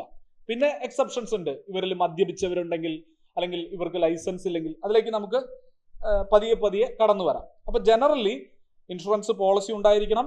ആർക്കെങ്കിലും ഒരു നെഗ്ലിജൻസ് ഉണ്ടാക്കിയെന്ന് ചൂണ്ടിക്കാണിക്കാൻ പറ്റണം. ആൻഡ് ഇത്തരം സന്ദർഭങ്ങളിൽ പണ്ടൊക്കെ ഞാൻ പറഞ്ഞല്ലോ, വലിയ വണ്ടിക്കാരനും ചെറിയ വണ്ടിക്കാരനും എന്ന് പറയുമ്പോൾ വലിയ വണ്ടിക്കാരന്റെ തലയിലേക്ക് ഇത് ഇടുന്ന ഒരു ലയബിലിറ്റി ഇടുന്ന രീതി, അവരും അത് സഹിക്കാൻ തയ്യാറാണ് എന്ന രീതിയൊക്കെയാണ് അനുശാസിച്ചു വരുന്നത്. പക്ഷെ ഇപ്പോൾ കുറച്ചു കാലമായിട്ട് അതിലുള്ള ഒരു പ്രായോഗിക ബുദ്ധിമുട്ട്, സത്യവിരുദ്ധമായ രീതിയിൽ കാര്യങ്ങൾ അവതരിപ്പിക്കുന്നതിനെ ഈ മറുഭാഗത്തുള്ള ആളുകൾ കറക്റ്റായി ഡിഫെൻഡ് ചെയ്യും. കാരണം തനിക്ക് അപ്പുറത്ത് വലിയ മുറിവുകൾ പറ്റി വലിയ അംഗവൈകല്യം സംഭവിച്ച ആളെ സഹായിക്കാൻ വേണമെങ്കിൽ സാറേ എൻ്റെ പേരിൽ എൻ്റെ വണ്ടിക്ക് നേരെ എൻ്റെ ഇൻഷുറൻസ്, വണ്ടിയുടെ ഇൻഷുറൻസ് ഉപയോഗിക്കുന്ന രീതിയിൽ കേസ് മുന്നോട്ട് പൊക്കോട്ടെ എന്നൊക്കെ ആളുകൾ പറഞ്ഞിരുന്നൊരു കാലമുണ്ടെങ്കിലും ഇപ്പോൾ RTOമാരെ, ട്രാൻസ്പോർട്ട് ഓഫീസേഴ്സൊക്കെ കുറച്ച് സ്ട്രിക്റ്റ് ആയി പുതിയ റൂൾസിന്റെ ഇംപ്ലിക്കേഷൻസ് വന്നപ്പോൾ കുറ്റാരോപിതനാവുന്ന, അല്ലെങ്കിൽ ഏത് വാഹനം ഇടിച്ചു എന്ന ആരോപണമാണോ വരുന്നത്, അവരുടെ ലൈസൻസ് 3 മാസത്തേക്ക് കട്ട് ചെയ്യുന്ന ഒരു ഏർപ്പാട് നിങ്ങൾ ശ്രദ്ധിച്ചു കാണും. നിങ്ങളിൽ ആർക്കെങ്കിലും ഒക്കെ അത് ആ ഒരു കയ്പ് രുചി അനുഭവിക്കേണ്ടി വന്നിട്ടുണ്ടാവും. ഇത്തരം MACT കേസുകളിൽ കുറ്റാരോപിതരായവർക്ക് 3 മാസത്തോളം ലൈസൻസ് സസ്പെൻഡ് ചെയ്യുക എന്ന് പറയുമ്പോൾ അത് വലിയ സുഖമുള്ള കാര്യമല്ല. നമ്മുടെ വീട്ടിലെ അച്ഛൻ പച്ചക്കറി കച്ചവടം നടത്തുന്ന ആളാണെങ്കിൽ അത് മുടങ്ങി, ചേട്ടന്റെ ഭാര്യ പ്രഗ്നന്റ് ആണെങ്കിൽ ഈ ചേട്ടന്റെ ലൈസൻസ് ആണ് സസ്പെൻഡ് ചെയ്യുന്നതെങ്കിൽ ആ ചേട്ടന് വാഹനം ഓടിക്കാൻ പറ്റാത്ത അവസ്ഥ വന്നു. അപ്പോൾ ഈ വിഷമങ്ങളൊക്കെ കാണിച്ചുകൊണ്ട് പിന്നെ ഇത് റിവോക്ക് ചെയ്യാൻ ഈ RTO ഓഫീസുകളിൽ വീണ്ടും അപ്ലിക്കേഷൻ അയച്ച് അത് അപ്പീലായി അതിന്റെ തീരുമാനം വരെയൊക്കെ നോക്കിയാലാണ് ഈ 3 മാസത്തെ കൈപ്പുരുചി നമുക്ക് ഒഴിവാക്കാൻ പറ്റുള്ളൂ. അപ്പൊ 3 മാസം ഈ പ്രശ്നമുണ്ട് എന്ന ടെൻഷൻ വരുന്നത് കൊണ്ട് ഇപ്പോൾ ഓപ്പോസിറ്റുള്ള ആൾക്ക് എങ്ങനെയെങ്കിലും ഒരു ഇൻഷുറൻസ് തുക കിട്ടിക്കോട്ടെ എന്ന ട്രെൻഡിൽ ആരും അധികം നിൽക്കുന്നില്ല എന്ന ഒരു വസ്തുതയും നാട്ടിൽ അരങ്ങേറുന്നുണ്ട് എന്ന് നിങ്ങളോട് ഒന്ന് സൂചിപ്പിക്കുന്നു. ഈ കുറച്ച് മറ്റു ക്വസ്റ്റ്യൻസിലേക്ക് പോകുന്നതിന് മുമ്പ്, അപ്പൊ ലൈസൻസിന്റെ ഒരു സസ്പെൻഷനെ കുറിച്ച് നമ്മൾ സൂചിപ്പിച്ചു. ഇനി പോളിസി വയലേഷൻസ് ഉള്ളവർക്ക് ഇൻഷുറൻസ് തുക കൊടുക്കണ്ട എന്നതാണ് ഒരു ജനറൽ റൂള്. അപ്പൊ എന്തൊക്കെയാണ് പോളിസി വയലേഷൻസ്? ഇന്ത്യ മഹാരാജ്യത്ത് വാഹനം ഓടിക്കാൻ പറയുന്ന കാര്യങ്ങൾ: proper RC book, proper insurance certificate, അതിന്റെ പ്രീമിയം കറക്റ്റ് ആയിട്ട് അടയ്ക്കുക, ദെൻ അമിതമായ സ്പീഡ്, ഡ്രങ്കൺ ഡ്രൈവിങ്, കള്ളുകുടിച്ചുകൊണ്ടുള്ള വാഹനങ്ങൾ, ഇത്തരം വലിയ ഗുരുതരമായ കാര്യങ്ങൾ തെറ്റുകളായി ചെയ്തു എന്ന വിഷയം ഉൾപ്പെടുന്ന അവസരങ്ങളിൽ അവർക്ക് ഇൻഷുറൻസ് കമ്പനി അവർ നഷ്ടോത്തരവാദിത്തം സഹിക്കാം എന്ന് ഏറ്റുവെങ്കിലും ആ തുക കൊടുക്കാൻ നിർബന്ധമില്ല, കോടതിയിൽ അങ്ങനെ പ്രൂവ് ചെയ്യുകയാണെങ്കിൽ. അപ്പൊ നമുക്ക് സ്വാഭാവികമായും സംശയം തോന്നും, അയ്യോ അങ്ങനെയാണെങ്കിൽ ഇൻഷുറൻസ് ഉള്ള വാഹനമാണെങ്കിലും അതിന്റെ ഡ്രൈവർ കള്ളു കുടിക്കുകയോ അല്ലെങ്കിൽ അമിതമായ വേഗത്തിൽ വരികയോ ഓഫ് സൈഡിൽ കൂടെ വരികയോ ഒക്കെ ചെയ്ത് പ്രശ്നമുണ്ടാക്കിയാൽ ഓപ്പോസിറ്റ് നിന്ന് നമ്മൾ വൈ ഷുഡ് വി സഫർ എന്നൊരു ചോദ്യം വരും. അപ്പൊ ഇതിനുള്ള ഉത്തരം ഇന്ത്യ ഗവൺമെന്റ് അല്ലെങ്കിൽ MV ആക്ടിന്റെ സ്ട്രക്ചർ അനുസരിച്ച് ആദ്യം ഇൻഷുറൻസ് കമ്പനി ഈ തുക നമ്മളിലേക്ക് എത്തിക്കുന്നു. മുറിവ് പറ്റിയവർക്ക്, അംഗവൈകല്യം സംഭവിച്ചവർക്ക്, മരണം സംഭവിച്ചവർക്ക് ഈ തുക തരുമെങ്കിലും ഇതിനെ പിന്നീട് പേ ആൻഡ് റിക്കവറി, നോട്ട് ചെയ്യാം, പേ ആൻഡ് റിക്കവറി. തൽക്കാലം ബാബു, തൽക്കാലം അഷ്കർ, നിനക്ക് വേണ്ടി നഷ്ടോത്തരവാദിത്തം സഹിച്ച് ഞാൻ ഈ പൈസയൊക്കെ കൊടുക്കുന്നു. പക്ഷേ നീ അത്ര നല്ല പുള്ളിയല്ല, നീ മദ്യപിച്ചിട്ടൊക്കെയാണ് വാഹനം ഓടിച്ചത്, നീ ഈ പോളിസിയുടെ ഒരു വിധത്തിലുള്ള പല വിധത്തിലുള്ള വയലേഷൻസ് ഒക്കെ നടത്തി. അപ്പൊ നിന്നിൽ നിന്ന്, നിന്റെ കുടുംബത്തിൽ നിന്ന്, നിന്റെ പ്രോപ്പർട്ടിയിൽ നിന്ന് ഇൻഷുറൻസ് കമ്പനിയായ ഞാൻ നിനക്കെതിരെ ഈ കേസിനോട് കൂടി ഒരു അന്യായം പറഞ്ഞുകൊണ്ട് കോടതിയുടെ സഹായത്തോടെ പേ ആൻഡ് റിക്കവറി, ഈ പണം, തൽക്കാലം മുറിവേറ്റവന് കൊടുത്ത പണം, കാര്യം ഞാൻ നിന്റെ ഇൻഷുറൻസ് കമ്പനി ആണെങ്കിലും നിന്നിൽ നിന്ന് ഞാൻ തിരിച്ചു പിടിക്കും. ഈ നിന്നിൽ നിന്ന് എന്ന് പറയുന്നത് ആരാണ്? പോളിസി ഉടമ അഥവാ RC ഓണറായ നിന്നിൽ നിന്ന് ഞാൻ തിരിച്ചു പിടിക്കും. ഇതിനെ പേ ആൻഡ് റിക്കവറി എന്ന ആശയത്തിലേക്ക് നമുക്ക് കൊണ്ടുവരാം. ഇത് തന്നെയാണ് നമ്മുടെ അനിയന്റെ മകൻ, ലൈസൻസ് ഇല്ലാത്ത അനിയന്റെ മകൻ വണ്ടി എടുത്ത് ഓടിക്കുന്ന അവസ്ഥ, അല്ലെങ്കിൽ നമ്മുടെ കൂട്ടുകാര് വണ്ടിയെടുത്ത് ഓടിച്ച് പ്രശ്നം ഉണ്ടാക്കുന്ന അവസ്ഥയിലൊക്കെ പലപ്പോഴും ലൈസൻസ് ഇല്ലാത്ത ആളുകൾ വണ്ടി ഓടിച്ചൊക്കെ, കൂട്ടുകാർ മീൻസ് ലൈസൻസ് ഇല്ലാത്ത കൂട്ടുകാർ, അങ്ങനെയൊക്കെയുള്ള പ്രശ്നങ്ങൾ സംഭവിക്കുന്ന സമയത്ത് ഈ RC ഓണറായിട്ടുള്ള നീയെ, ഞാനേ, ഈ ഇൻഷുറൻസ് കമ്പനിയിൽ നിന്നും ഇങ്ങനെ ഒരു നോട്ടീസ് ലഭിക്കാൻ ഇടവരും. തൽക്കാലം ഇൻഷുറൻസ് കമ്പനി അവന്റെ മെഡിക്കൽ ചെലവുകളൊക്കെ വഹിക്കുമെങ്കിലും നമ്മളിത് ഇൻഷുറൻസ് കമ്പനിയിലേക്ക് നമ്മൾ തിരിച്ചു കൊടുക്കാൻ നിർബന്ധിതരാകും.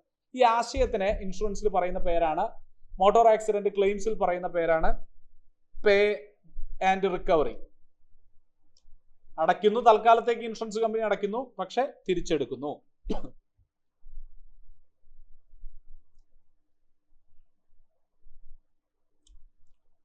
ഇനി പലപ്പോഴും നിങ്ങൾക്ക് വരാവുന്ന ഒരു സംശയമാണ്, ഈ ഇൻഷുറൻസുമായി ബന്ധപ്പെട്ടിട്ടുള്ള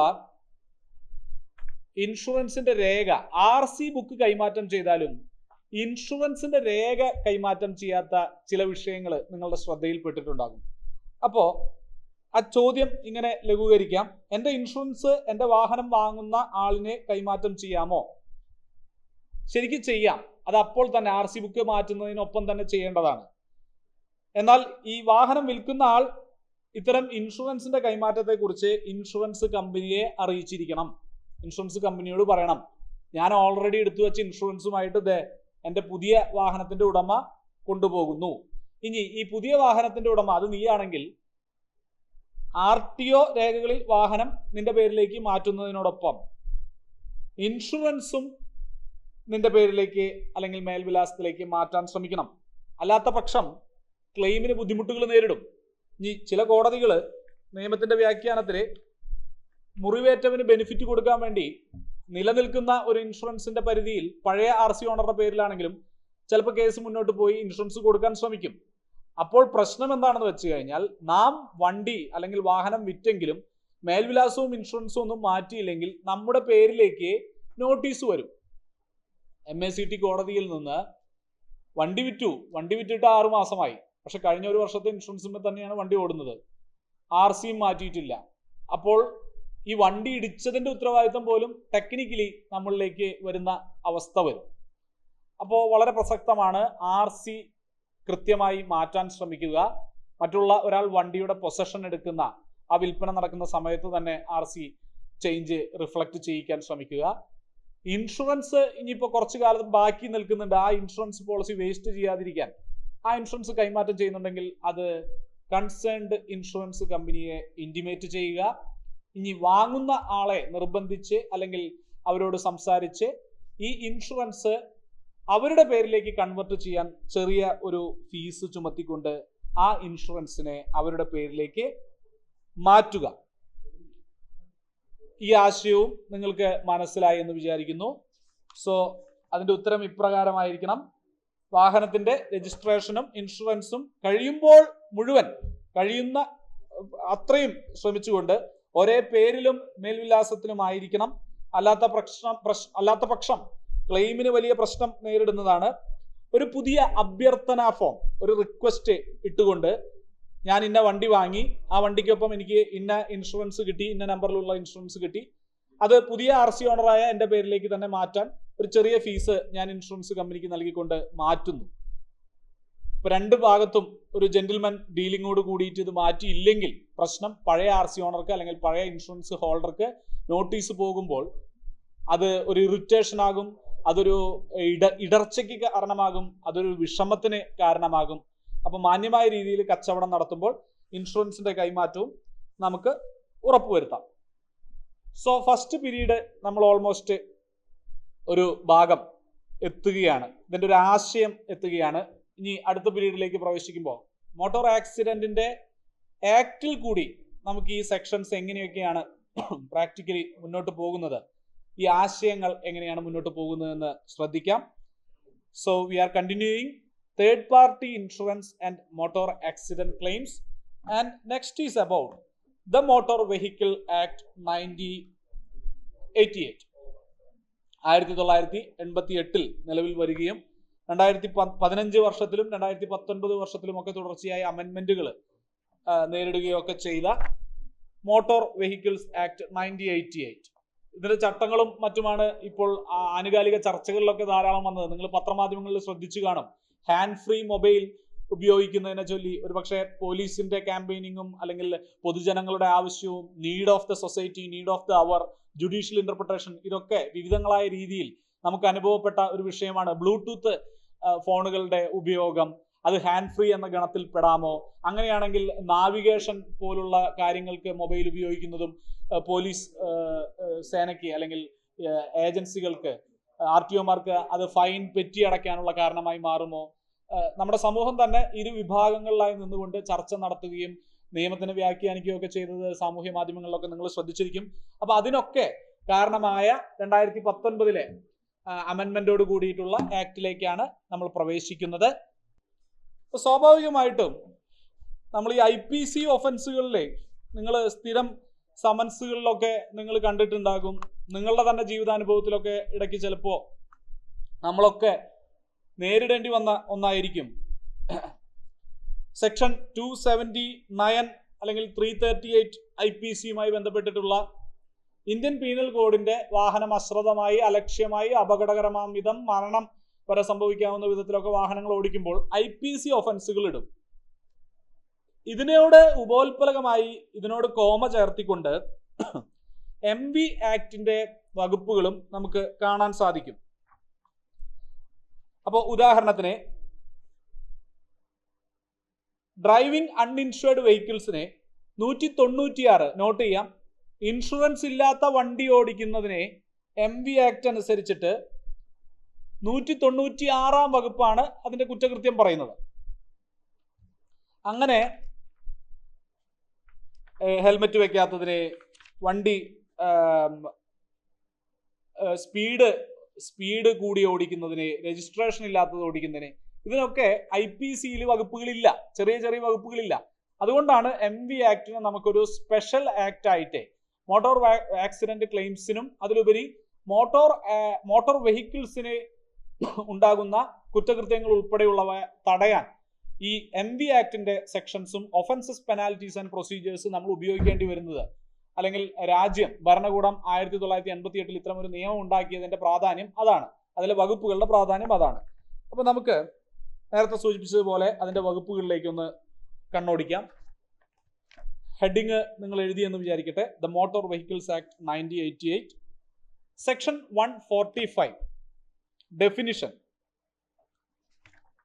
145 വകുപ്പ് പറയുന്നു authorised insurer. 145 clause A for apple. 145 clause A for apple.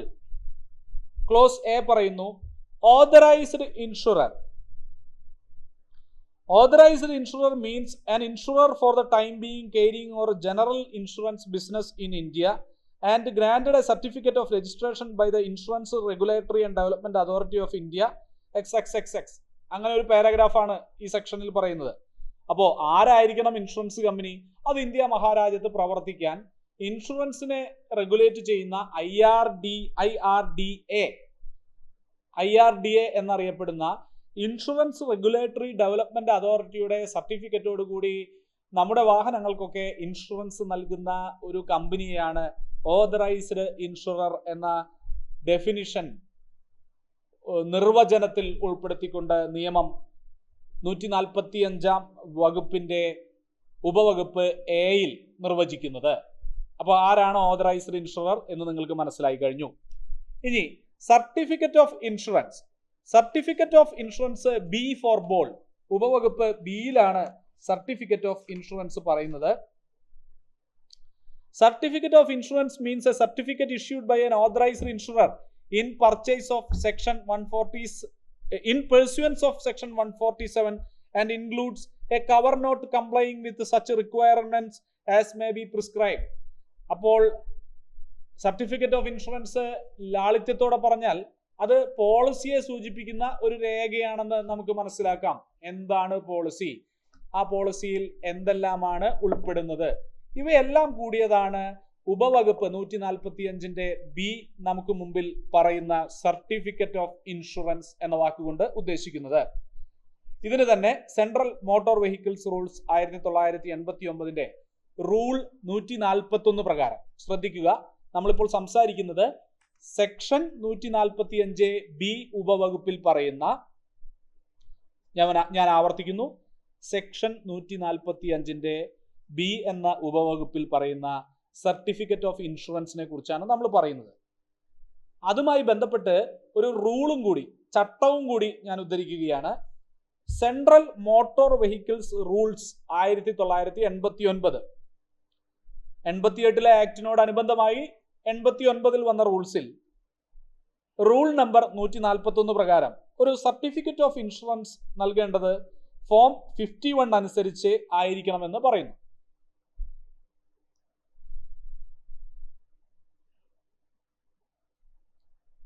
അപ്പോൾ സർട്ടിഫിക്കറ്റ് ഓഫ് ഇൻഷുറൻസിന്റെ ഒരു ആവശ്യം നിങ്ങൾക്ക് മനസ്സിലാക്കാം. അത് പോലീസ് ഉദ്യോഗസ്ഥർ അല്ലെങ്കിൽ MV ആക്ടുമായി ബന്ധപ്പെട്ടുള്ള ആളുകൾ ഒക്കെ പരിശോധിക്കുമ്പോഴൊക്കെ കാണിച്ചു കൊടുക്കാൻ ഉള്ള രീതിയിൽ ഈ പ്രമാണപത്രം എല്ലായ്പ്പോഴും വാഹനത്തിൽ ഉണ്ടായിരിക്കണം. ഇനി നിങ്ങളുടെ ഇൻഷുററിന്റെ ഓഫീസിൽ അല്ലെങ്കിൽ നിങ്ങളുടെ വീട്ടിൽ ഇതിന്റെ ഒരു പകർപ്പും സൂക്ഷിച്ചിരിക്കണം. വാഹനത്തിലൊരു പകർപ്പ്, ഇൻഷുർഡ് ആയിട്ടുള്ള RC ഓണറിന്റെ വീട്ടിലോ സേഫ് കസ്റ്റഡിയിലോ ഒരു പകർപ്പ്, ഇൻഷുറൻസ് കമ്പനിയുടെ ഓഫീസിലെയും ഒരു പകർപ്പ്. ഇതിനെയാണ് സർട്ടിഫിക്കറ്റ് ഓഫ് ഇൻഷുറൻസ് എന്ന പദം കൊണ്ട് അർത്ഥമാക്കുന്നത്. അപ്പോ ഓതറൈസ്ഡ് ഇൻഷുറൻസ് കമ്പനി എന്താണെന്ന് നിങ്ങൾ മനസ്സിലാക്കി. സർട്ടിഫിക്കറ്റ് ഓഫ് ഇൻഷുറൻസ് എന്താണെന്ന് നിങ്ങൾ മനസ്സിലാക്കി. IRDAയുടെ ഐഡിയ എന്താണ്, concept, insurance regulatory development authority എന്താണെന്ന് മനസ്സിലാക്കി. ഇനി ഈ ആക്ടിലെ വകുപ്പ് 146 എഴുതുക. Necessity four insurance against third party risk. വകുപ്പ് 146, വകുപ്പ് സെക്ഷൻ 146, സെക്ഷൻ 146 ആണ്. തേർഡ് പാർട്ടി റിസ്ക് നേരിടാൻ നിങ്ങൾ നിർബന്ധമായും ഇന്ത്യ മഹാരാജ്യത്ത് ഒരു ഇൻഷുറൻസ് എടുത്തിരിക്കണം. നമ്മുടെ വണ്ടി കൊണ്ടുപോയി മറ്റൊരാൾക്ക് ഉപദ്രവം ഉണ്ടാക്കുന്ന സമയത്ത് അവന്റെ നഷ്ടോത്തരവാദിത്തം സഹിക്കാൻ സെക്ഷൻ 146 ഉപയോഗിക്കണം എന്ന് പറയുന്നത് നോട്ട് ചെയ്യുക. നെസസിറ്റി ഫോർ ഇൻഷുറൻസ് എന്ന കൺസെപ്റ്റാണ് വകുപ്പ് 146 ചർച്ച ചെയ്യുന്നത്. Against third party risk. അപ്പൊ 146 നമ്മൾ നിൽക്കുന്നത്. 146 necessity four insurance against third party risk എന്നതിന്റെ പരിധിയിൽ വരുന്നു. No person shall use except as passenger or cause allow any other person to use a motor vehicle in public place unless there is in force in relation to the use of the vehicle by that person or that other person as the case may be a policy of insurance complying with the requirements of this chapter. Third party insurance ഉണ്ടെങ്കിൽ മാത്രമേ വാഹനങ്ങളെ ഓടാൻ അനുവദിക്കൂ എന്നാണ് 146 വകുപ്പ് പറയുന്നത്. തുടർന്ന് അതിന്റെ പലവിധ എക്സ്പ്ലനേഷൻസും ഉണ്ട്. ഇനി 147 requirement of policies and limits of liability. അത് is issued by a person who is authorised insurer insurers the person or classes of persons. പോളിസിയുടെ റിക്വയർമെന്റിനെ കുറിച്ചാണ് വകുപ്പ് 144 പറയുന്നത്. ആൻഡ് 149 അനുസരിച്ച് ഇത്തരം ഇൻഷുറൻസ് കേസുകൾ 149 വകുപ്പ് പറയുന്നു. Settlement by insurance company and procedure therefor. Long lasting ലിറ്റിഗേഷൻസിലേക്ക് ഒന്നും പോകാതെ മോട്ടോർ ആക്സിഡന്റ് ക്ലെയിംസ് തീർത്തു കൊടുക്കാൻ വേണമെങ്കിൽ സെറ്റിൽമെന്റ് ചെയ്യാം എന്ന് പറയുന്നു. അങ്ങനെ സെറ്റിൽമെന്റ് നടത്തുകയാണെങ്കിൽ തന്നെ അത് നിർബന്ധമായും ഈ പറയുന്ന മുറിവേറ്റ കക്ഷി ആ പറയുന്ന തേർഡ് പാർട്ടിയുടെ കൂടി സമ്മതത്തോടു കൂടി ആയിരിക്കണം സെറ്റിൽമെന്റ് നടക്കുന്നത്. If the claimant to whom the offer is made under subsection accept such offer, the claim tribunal shall make a record of such settlement and such claim shall be deemed to be settled by consent. അപ്പോൾ free consent വേണം. Free consent ഉണ്ടെങ്കിൽ long lasting ലിറ്റിഗേഷനോ ഒരു criminal ട്രയലിന് സമാനമായ evidence എടുക്കുന്നതിലേക്കോ ഒന്നും പോകാതെ തന്നെ settlement ഉപയോഗിക്കാം. Insurance കമ്പനികൾ വളരെ പ്രോ ആക്റ്റീവായിട്ട് ഇത് ഉപയോഗിച്ചു വരുന്നുമുണ്ട്. 149 വകുപ്പാണ് ഇത് ചർച്ച ചെയ്യുന്നത്. ഈ 149 വകുപ്പിന്റെ കണ്ടൻസ് ഇപ്പോൾ അമെൻമെന്റിലൂടെയാണ് ഇത് പരിഷ്കരിച്ച് വന്നിരിക്കുന്നത്. അപ്പോൾ ഈ 149 വകുപ്പ് ഉപയോഗിക്കാൻ ജനങ്ങളെയൊക്കെ പ്രബുദ്ധരാക്കുന്ന ഒരു പ്രവൃത്തിയിൽ കൂടിയാണ് IRDA insurance regulatory development authority ശ്രമിച്ചുകൊണ്ടിരിക്കുന്നത്. കാരണം നമ്മുടെ രാജ്യത്ത് ജില്ലാ കോടതികൾക്ക് സമാനമായ അധികാര പരിധിയോടെ പ്രവർത്തിക്കുന്ന MV ആക്ട് അനുസരിച്ചിട്ടുള്ള മോട്ടോർ ആക്സിഡന്റ് ക്ലെയിംസ് ട്രിബ്യൂണലുകളിൽ വർഷങ്ങളായി ധാരാളം കേസുകൾ കെട്ടിക്കിടക്കുകയും മുറിവേറ്റ പരിക്കേറ്റ മരണപ്പെട്ടവർക്ക് പലപ്പോഴും ആ സാമ്പത്തിക ആനുകൂല്യങ്ങൾ യഥാവിധി യഥാസമയം ലഭിക്കാതിരിക്കുകയും ചെയ്യുന്നത് വലിയ ദുരിതങ്ങളിലേക്ക് അവരെ തള്ളിവിടുന്നുണ്ട് എന്ന് മനസ്സിലാക്കിക്കൊണ്ട് 149 വകുപ്പിനെ കൂടി അമെൻമെന്റിൽ ഉൾക്കൊള്ളിക്കുന്നു. അപ്പോൾ വകുപ്പ് 149 says about chances of settlement with free consent, and if the free consent is there with the permission of the court, the matter can settle in between the insurer, the insured and the third party, but the free consent is necessary. If the court deems it fit, there is a free consent, then the court will write it down. അവരത് mark ചെയ്തുകൊണ്ട് ഒരു സെറ്റിൽമെന്റിലേക്ക് എത്തും. ഇനി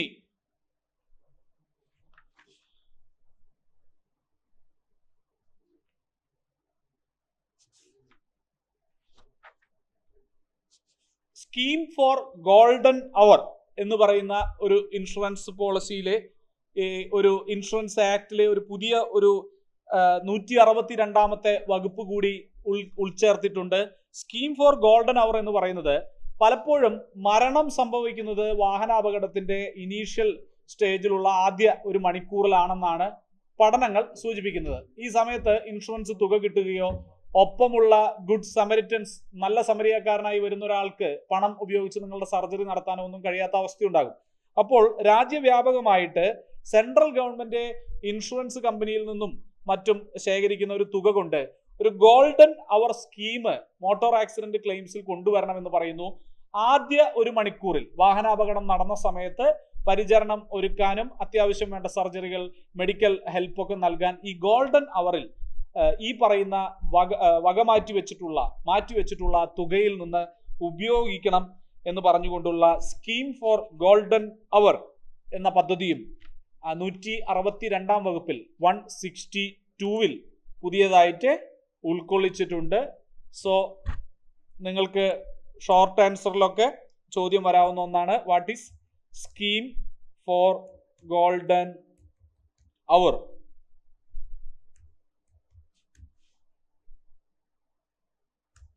scheme for golden hour section 162 എന്നതും മനസ്സിൽ വയ്ക്കുക. ഇനി scheme for interim relief for claimants section 164A വകുപ്പ് 164A അനുസരിച്ചിട്ട് ഒരു ഇന്ററിം റിലീഫ് പറയുന്നുണ്ട്. ചിലപ്പോൾ 10 ലക്ഷം, 1 കോടി, 8 കോടി, 16 കോടി വലിയ തുകയ്ക്കൊക്കെ വേണ്ടി നടക്കുന്ന കേസ് സെറ്റിൽ ആവാനൊക്കെ ഒരുപാട് സമയമെടുക്കും. അല്ലെങ്കിൽ അതിൽ ഒരു വാദം ശരിയാണെന്ന് പറഞ്ഞ് അന്തിമ വിധി വരാൻ സമയമെടുക്കും. അതിനിടയ്ക്ക് ഒരു 2 ലക്ഷം രൂപയോ അല്ലെങ്കിൽ 10 ലക്ഷം രൂപയോ ക്ലെയിമിനനുസരിച്ചിട്ടുള്ള തുകയുടെ ഒരു അംശം ഇന്ററിം റിലീഫായിട്ട് കുടുംബത്തിന് കൊടുക്കാൻ, ഇടക്കാല ആശ്വാസമായി, ഇടക്കാല ദുരിതാശ്വാസമായി ഇന്ററിം റിലീഫ് കൊടുക്കാനുള്ള അധികാരത്തെക്കുറിച്ച് പറയുന്ന ഒന്നാണ്, ഒരു വകുപ്പാണ് 164A. നോട്ട് ചെയ്യുന്നവർക്ക് എഴുതാം. Section 164A, scheme for interim relief.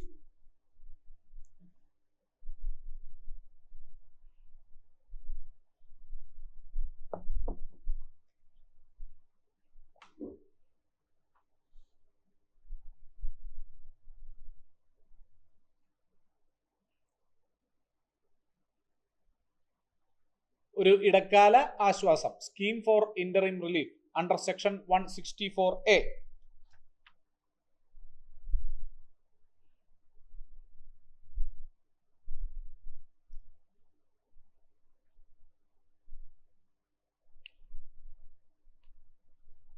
ഇനി നേരത്തെ നമ്മൾ സൂചിപ്പിച്ച ഈ ഗോൾഡൻ അവർ, സുവർണ മണിക്കൂർ, മനുഷ്യന്റെ ജീവൻ രക്ഷിക്കാനുള്ള അപകടം നടന്നതിന് ശേഷമുള്ള സുവർണ മണിക്കൂർ, അതിലേക്ക് ആവശ്യമായ തുകയൊക്കെ വരുത്താൻ വേണ്ടി, വകയിരുത്താൻ വേണ്ടി സെക്ഷൻ 164B വകുപ്പ് 164B അനുസരിച്ച് മോട്ടോർ വെഹിക്കിൾ ആക്സിഡന്റ് ഫണ്ട് എന്ന ഒരു ഫണ്ടാണ്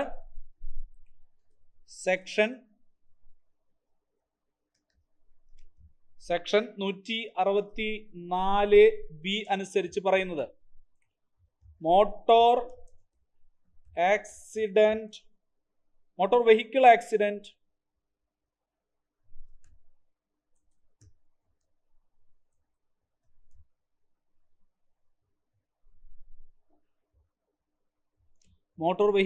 ആക്സിഡന്റ് ഫണ്ട് 164B അനുസരിച്ചിട്ട് ഈ തുക ആണ് ഗോൾഡൻ അവർ ഉൾപ്പെടെയുള്ള പദ്ധതികൾക്ക് വേണ്ടിയിട്ട് ചെലവഴിക്കുന്നത്. The fund shall be utilized for the following, namely, first one, treatment of persons injured in road accidents in accordance with the scheme framed by the central government, compensation to the representatives of the people who died in hit and run motor accident. ഇടിച്ചിട്ട് നിർത്താതെ ഓടിപ്പോകുന്ന കേസുകൾ, ആരാണ്, ഏതാണ് വണ്ടി, കുറ്റക്കാരാരാണ്, ആരുടേതാണ് insurance, ഏത് വെഹിക്കിളാണ്, ഇതറിയാത്ത പല കേസുകളിലും മരണപ്പെടുന്നവർക്ക്, അംഗവൈകല്യം സംഭവിക്കുന്നവർക്ക്, മുറിവേൽക്കുന്നവർക്ക് പണം, നഷ്ടപരിഹാരം കിട്ടാത്ത അവസ്ഥകൾ വരുന്നുണ്ടെങ്കിൽ അത്തരം വിഷയങ്ങളിലേക്കും ഈ തുകയെ ഉപയോഗിക്കാമെന്ന് പറയുന്നു. Compensation to the representatives here means obviously the legal representatives of a person who died in hit and run cases accordance with the scheme framed under section 161, and the compensation to a person grievously hurt in hit and run case in accordance with the scheme framed under section 161. അപ്പോൾ ഇത്തരം കോമ്പൻസേഷനുകളിലേക്ക് ഉപയോഗിക്കാനായിട്ടാണ് section 164B പറയുന്ന motor vehicle accidents fund ചെലവഴിക്കുന്നത്. അപ്പോൾ ഇതുവരെ case നടത്തി case തീരുമാനമായിട്ടൊക്കെ കിട്ടുന്ന ഫണ്ടിന് പകരം ഒരു കോംപ്രഹെൻസീവ് ഫണ്ട് പാക്കേജിൽ അതിനെ തന്നെ ഇന്ററിം റിലീഫ് ഒക്കെ ആയിട്ട് ഡിസ്പേഴ്സ് ചെയ്യുന്ന ഒരു വെൽഫെയർ ഭരണകൂടം തന്നെ പണം കയ്യിൽ നിന്നെടുത്ത് ഇത്തരം മോട്ടോർ ആക്സിഡൻസിലെ വിക്ടിംസിന് കൊടുക്കുന്ന ഒരു രീതിയിലേക്ക്, കോമ്പൻസേഷൻ കൊടുക്കുന്ന രീതിയിൽ 2019 അമെൻമെന്റോട് കൂടി 1988 നമ്മുടെ മോട്ടോർ വെഹിക്കിൾ ആക്ട് അതിന്റെ ഊടും പാവും ഒക്കെ അഴിച്ച് വീണ്ടും സുശക്തമായിട്ട് നമുക്ക് മുമ്പിൽ എത്തി. അത് വലിയ കെട്ടുറപ്പുള്ള നല്ല ബലവും ഉറപ്പുമുള്ള നെയ്തെടുക്കുന്ന രീതിയിലേക്ക് അതിനെ കൊണ്ടുവന്നു എന്ന് നമുക്ക് മനസ്സിലാക്കാം. ഇനി 164C-യിലും 164D-യിലും power of central government to make rules, state government to make rules. ഇവിടെയാണ് പലപ്പോഴും ഹാൻഡ് ഫ്രീ മൊബൈൽ, ബ്ലൂടൂത്ത് സംസ്ഥാന സർക്കാരിന്റെ റൂൾ ആയിരിക്കില്ല കേന്ദ്ര സർക്കാരിന്റെ, അത് തമ്മിൽ കോൺഫ്ലിക്റ്റ്. ആന്ധ്ര സ്റ്റേറ്റിലെ റൂൾസ് ആയിരിക്കില്ല ചിലപ്പോൾ UP-യിലെ റൂൾസ്. ഇങ്ങനെയുള്ള കോൺഫ്ലിക്റ്റുകൾ വരുമ്പോഴൊക്കെ ആയിരിക്കാം ചില കാര്യങ്ങൾ വ്യത്യാസപ്പെടുന്നത്. അതും സംസ്ഥാന കേന്ദ്ര സർക്കാരുകളുടെ പരിധിയിലുള്ള അധികാര പരിധിയിലുള്ള റൂൾസ് മേക്കിംഗ് പവറിൽ കൊടുക്കുന്നുണ്ട്. അതിൽ തന്നെ കേന്ദ്ര സർക്കാരിനെ ഒരു മേൽക്കൈ നൽകുന്ന രീതിയിൽ ഒരുപാട് ക്ലോസുകളായിട്ട് നിങ്ങൾക്ക് MB ആക്ടിൽ കൂടി കടന്നു പോകുമ്പോൾ 164C അനുസരിച്ചിട്ട് ഒരുപാട് ചേഞ്ചസ് പല സെക്ഷനിലും വരുത്താൻ കേന്ദ്ര സർക്കാരിനെ പവർ കൊടുത്തുകൊണ്ടാണ് 2019 അമെൻമെന്റ് അരങ്ങേറിയിരിക്കുന്നത്. So next is about claims tribunal. What all are the salient features of claims tribunal? ഇതൊരു essay ക്വസ്റ്റ്യൻ അല്ലെങ്കിൽ ഒരു ഷോർട്ട് ആൻസർ ഒക്കെ വരാം. What are the salient features of claims tribunal? Note ചെയ്തോളൂ. പരീക്ഷയുടെ ആംഗിളിൽ നിങ്ങൾക്ക് നോട്ട് ചെയ്യാം. എന്താണ് claims tribunal?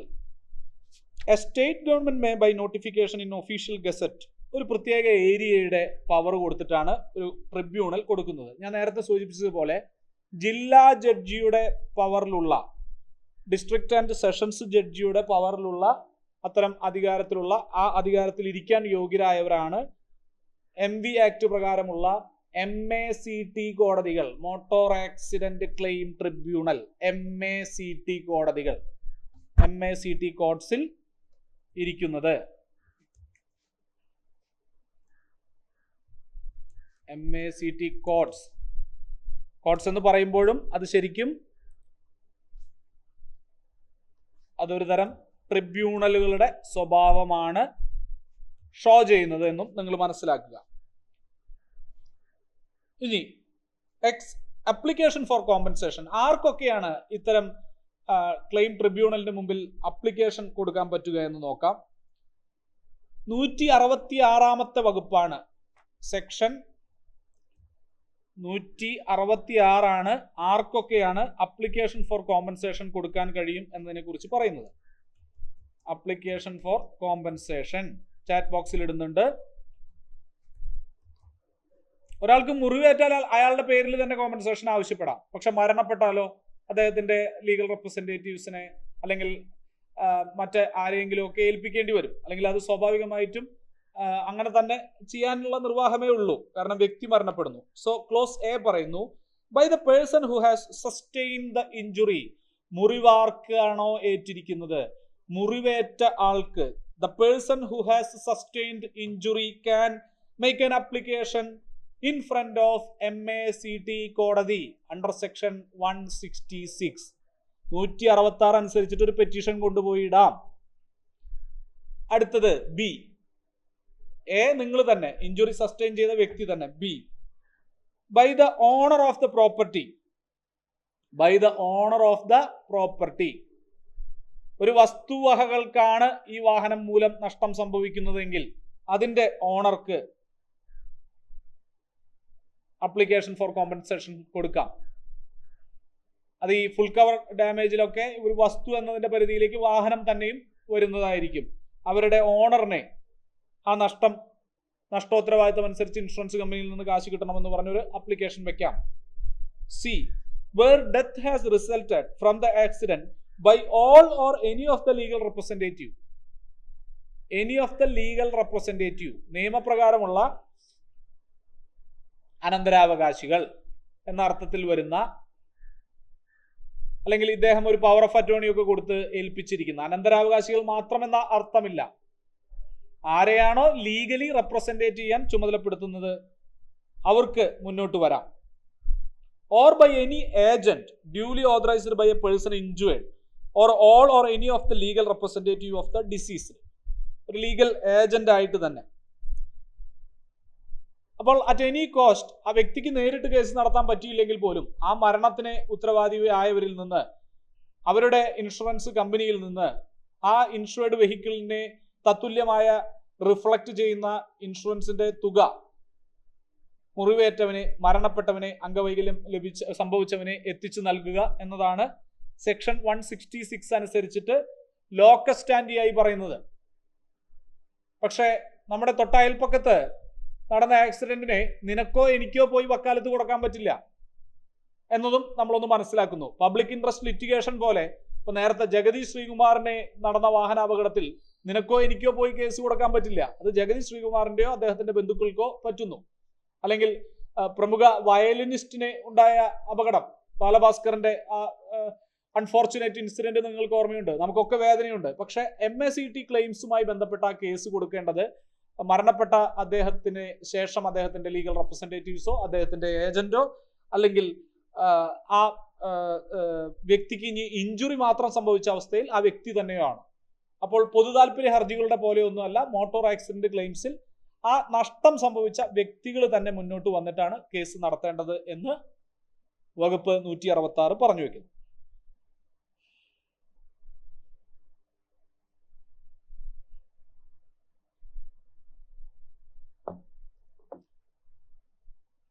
Next is about section 168. Section 168. Award of the Claims Tribunal.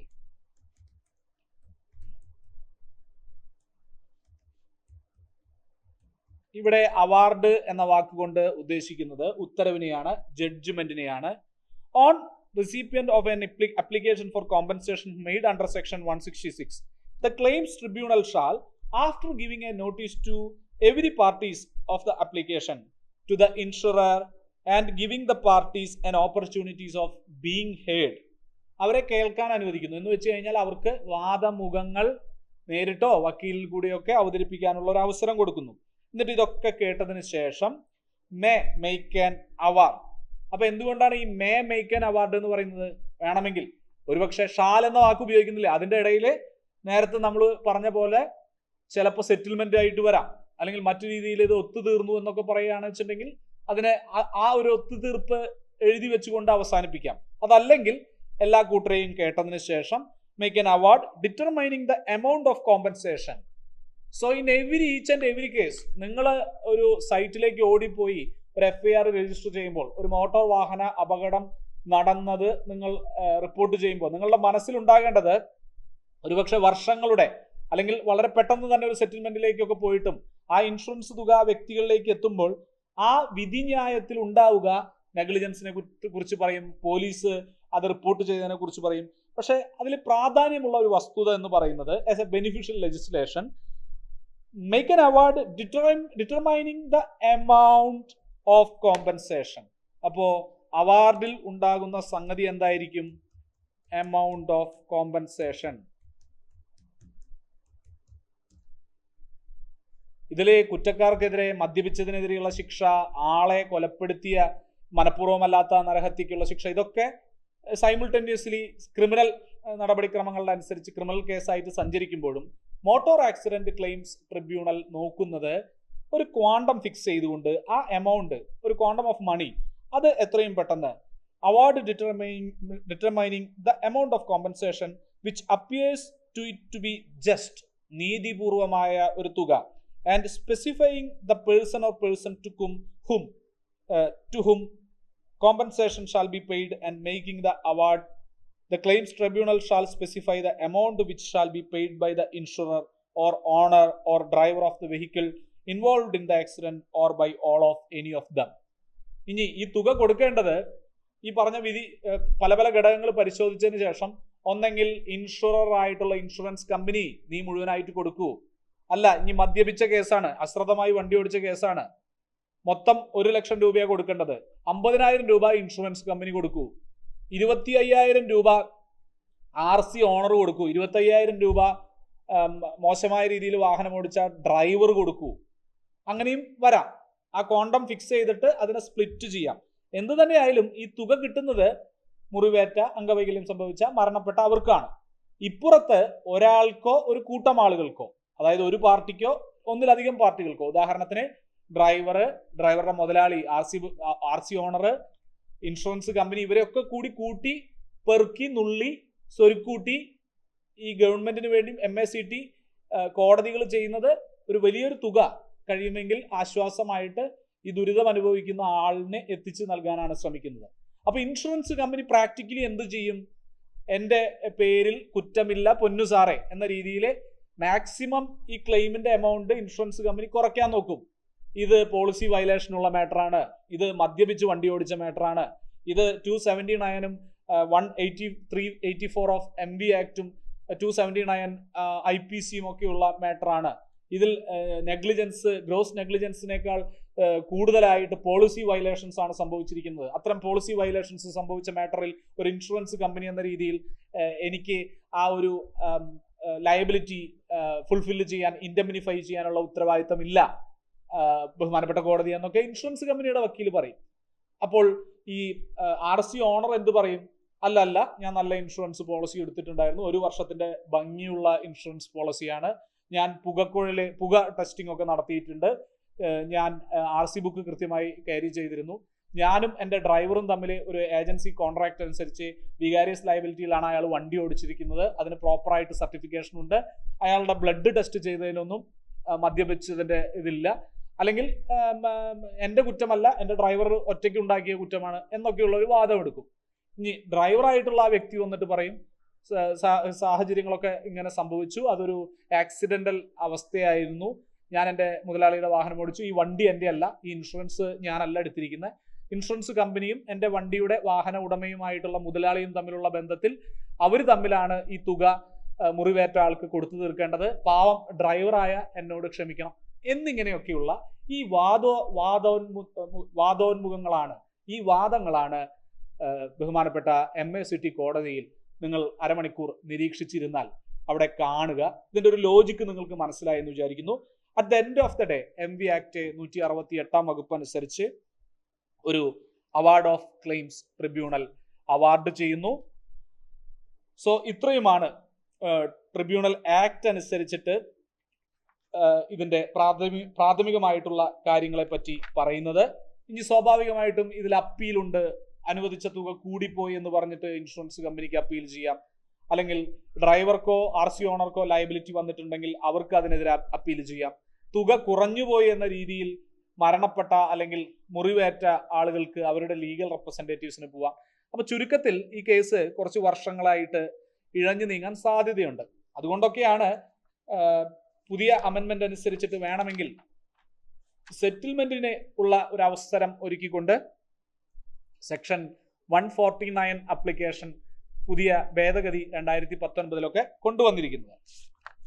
ഇനി നമ്മുടെ കൂട്ടുകാർ ചോദിച്ച ചില കൊച്ചു ചോദ്യങ്ങളിലേക്ക് പോകാം.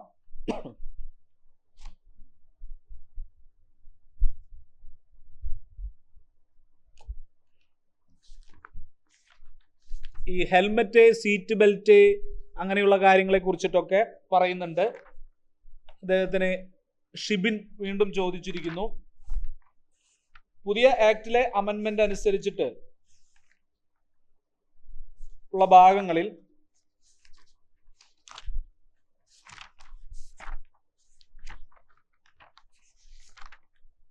സെക്ഷൻ 128 ആണ് safety measures for pillion rider. Pillion rider എന്ന് പറയുമ്പോൾ ബൈക്ക് ഉപയോഗിക്കുമ്പോൾ no driver of a 2-wheeled motor shall carry more than 1 person in addition to himself. 3 പേരെ ട്രിപ്പിൾ വെച്ച് പോകരുത് എന്നൊക്കെ പറയുന്നത് 128 വകുപ്പാണ്. And no such person shall be carried otherwise than sitting on a proper seat securely fixed into the motor cycle behind the driver's seat. അപ്പം പരമാവധി 2 പേരെ മാത്രം, അതും സീറ്റ് പ്രോപ്പറായി ഘടിപ്പിച്ചിട്ടായിരിക്കണമെന്ന് 128 വകുപ്പ് പറയുന്നു.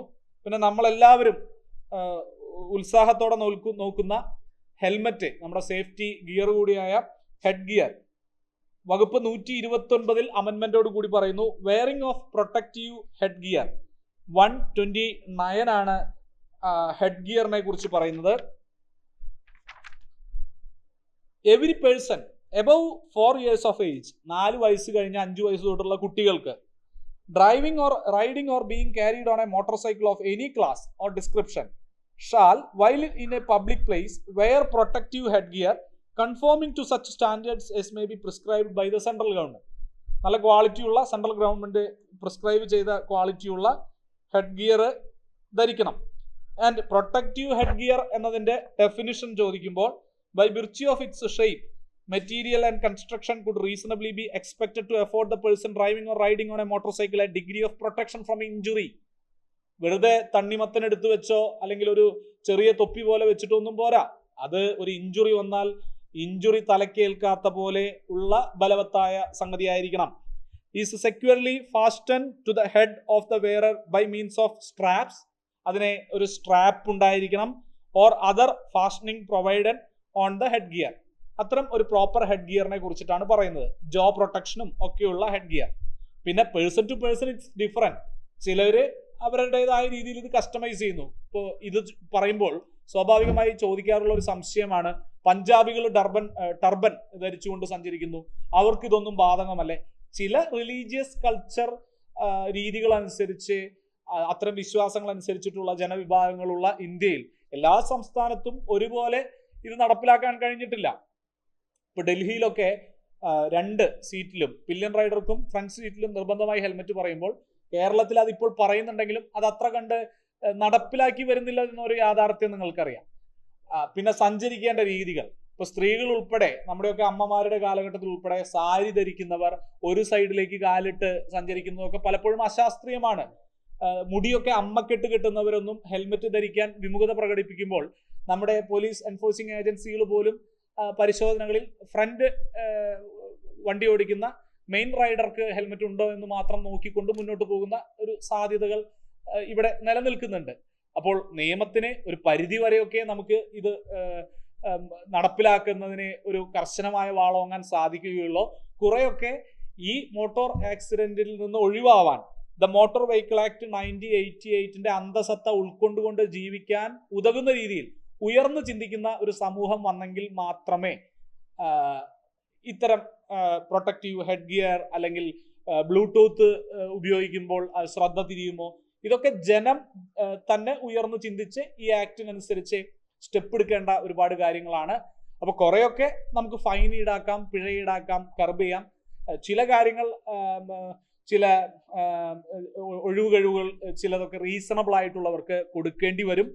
ആൻഡ് ഫോർച്ചുനേറ്റ്ലി പഞ്ചാബികൾ പോലും ഈ ഡർബന്റെ വലുപ്പത്തിലും വിശ്വാസത്തിലും മാത്രം വിശ്വസിച്ചിരുന്നാൽ പോരാ എന്ന് വിശ്വസിച്ചുകൊണ്ട് അവർ പോലും ഹൈ സ്റ്റാൻഡേർഡ് ഫൈബേഴ്സ് ഒക്കെ ഉപയോഗിച്ച് ഈ ഡർബൻ തന്നെ ഒരു ഹെൽമെറ്റിന്റെ കസ്റ്റമൈസ്ഡ് ഫോർമാറ്റിലേക്കൊക്കെ മാറ്റുന്നു എന്ന് നമ്മുടെ പഞ്ചാബിലുള്ള സുഹൃത്തുക്കൾ സചിത്രം സഹിതം നമ്മോട് പറയുന്നു. അത്തരം സന്തോഷ വാർത്തകളും വരുന്നു. ഇനി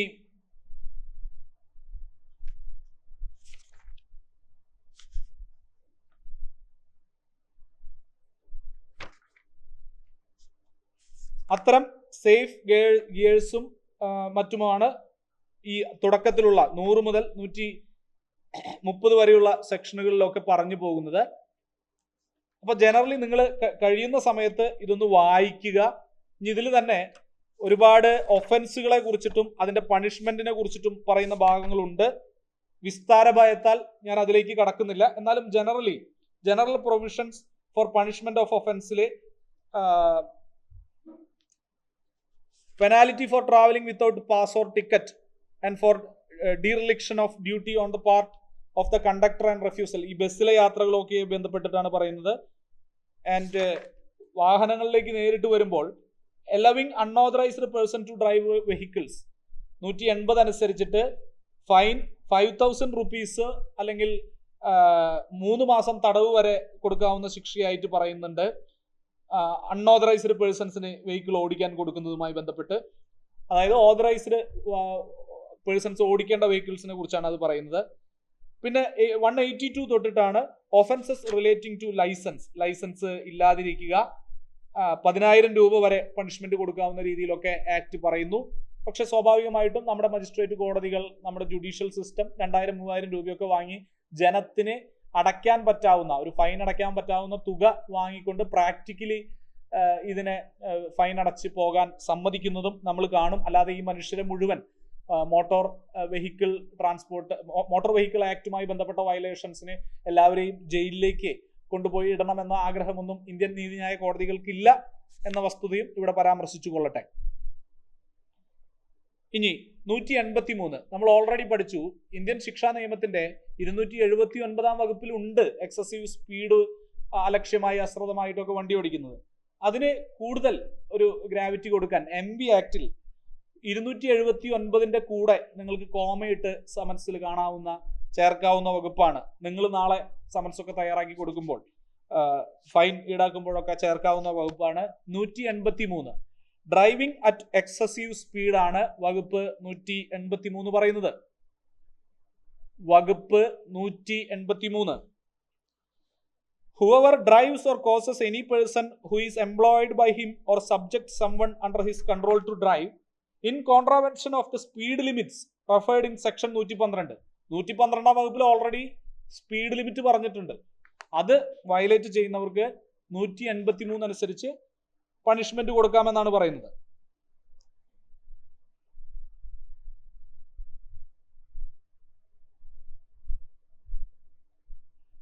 ഇനി അത്തരം പണിഷ്മെന്റില് ഇവര് excessive speed second time, third time ഒക്കെ ചെയ്യുകയാണെങ്കിൽ അവരുടെ ലൈസൻസ് വരെ റദ്ദാക്കാവുന്ന രീതിയിലുള്ള നടപടികളിലേക്ക് പോകാമെന്നും ഒക്കെ ആ വകുപ്പിന്റെ ചുവടെ കൊടുത്തിട്ടുണ്ട്.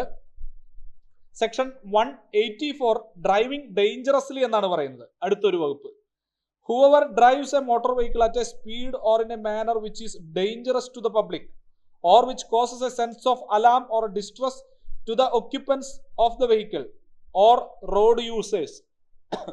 ഈ വാഹനങ്ങൾ, സ്റ്റണ്ട് വാഹനങ്ങൾ റോട്ടിൽ സ്റ്റണ്ട് കാണിക്കുക, സ്പീഡിൽ പറത്തുക, ഹൂളിഗൻ സ്വഭാവം കാണിക്കുക, അപ്പൊ അതിനൊക്കെ 279 IPCക്കൊപ്പം ഐദർ 183 184 ഒക്കെ ഉപയോഗിക്കാവുന്നതാണ്.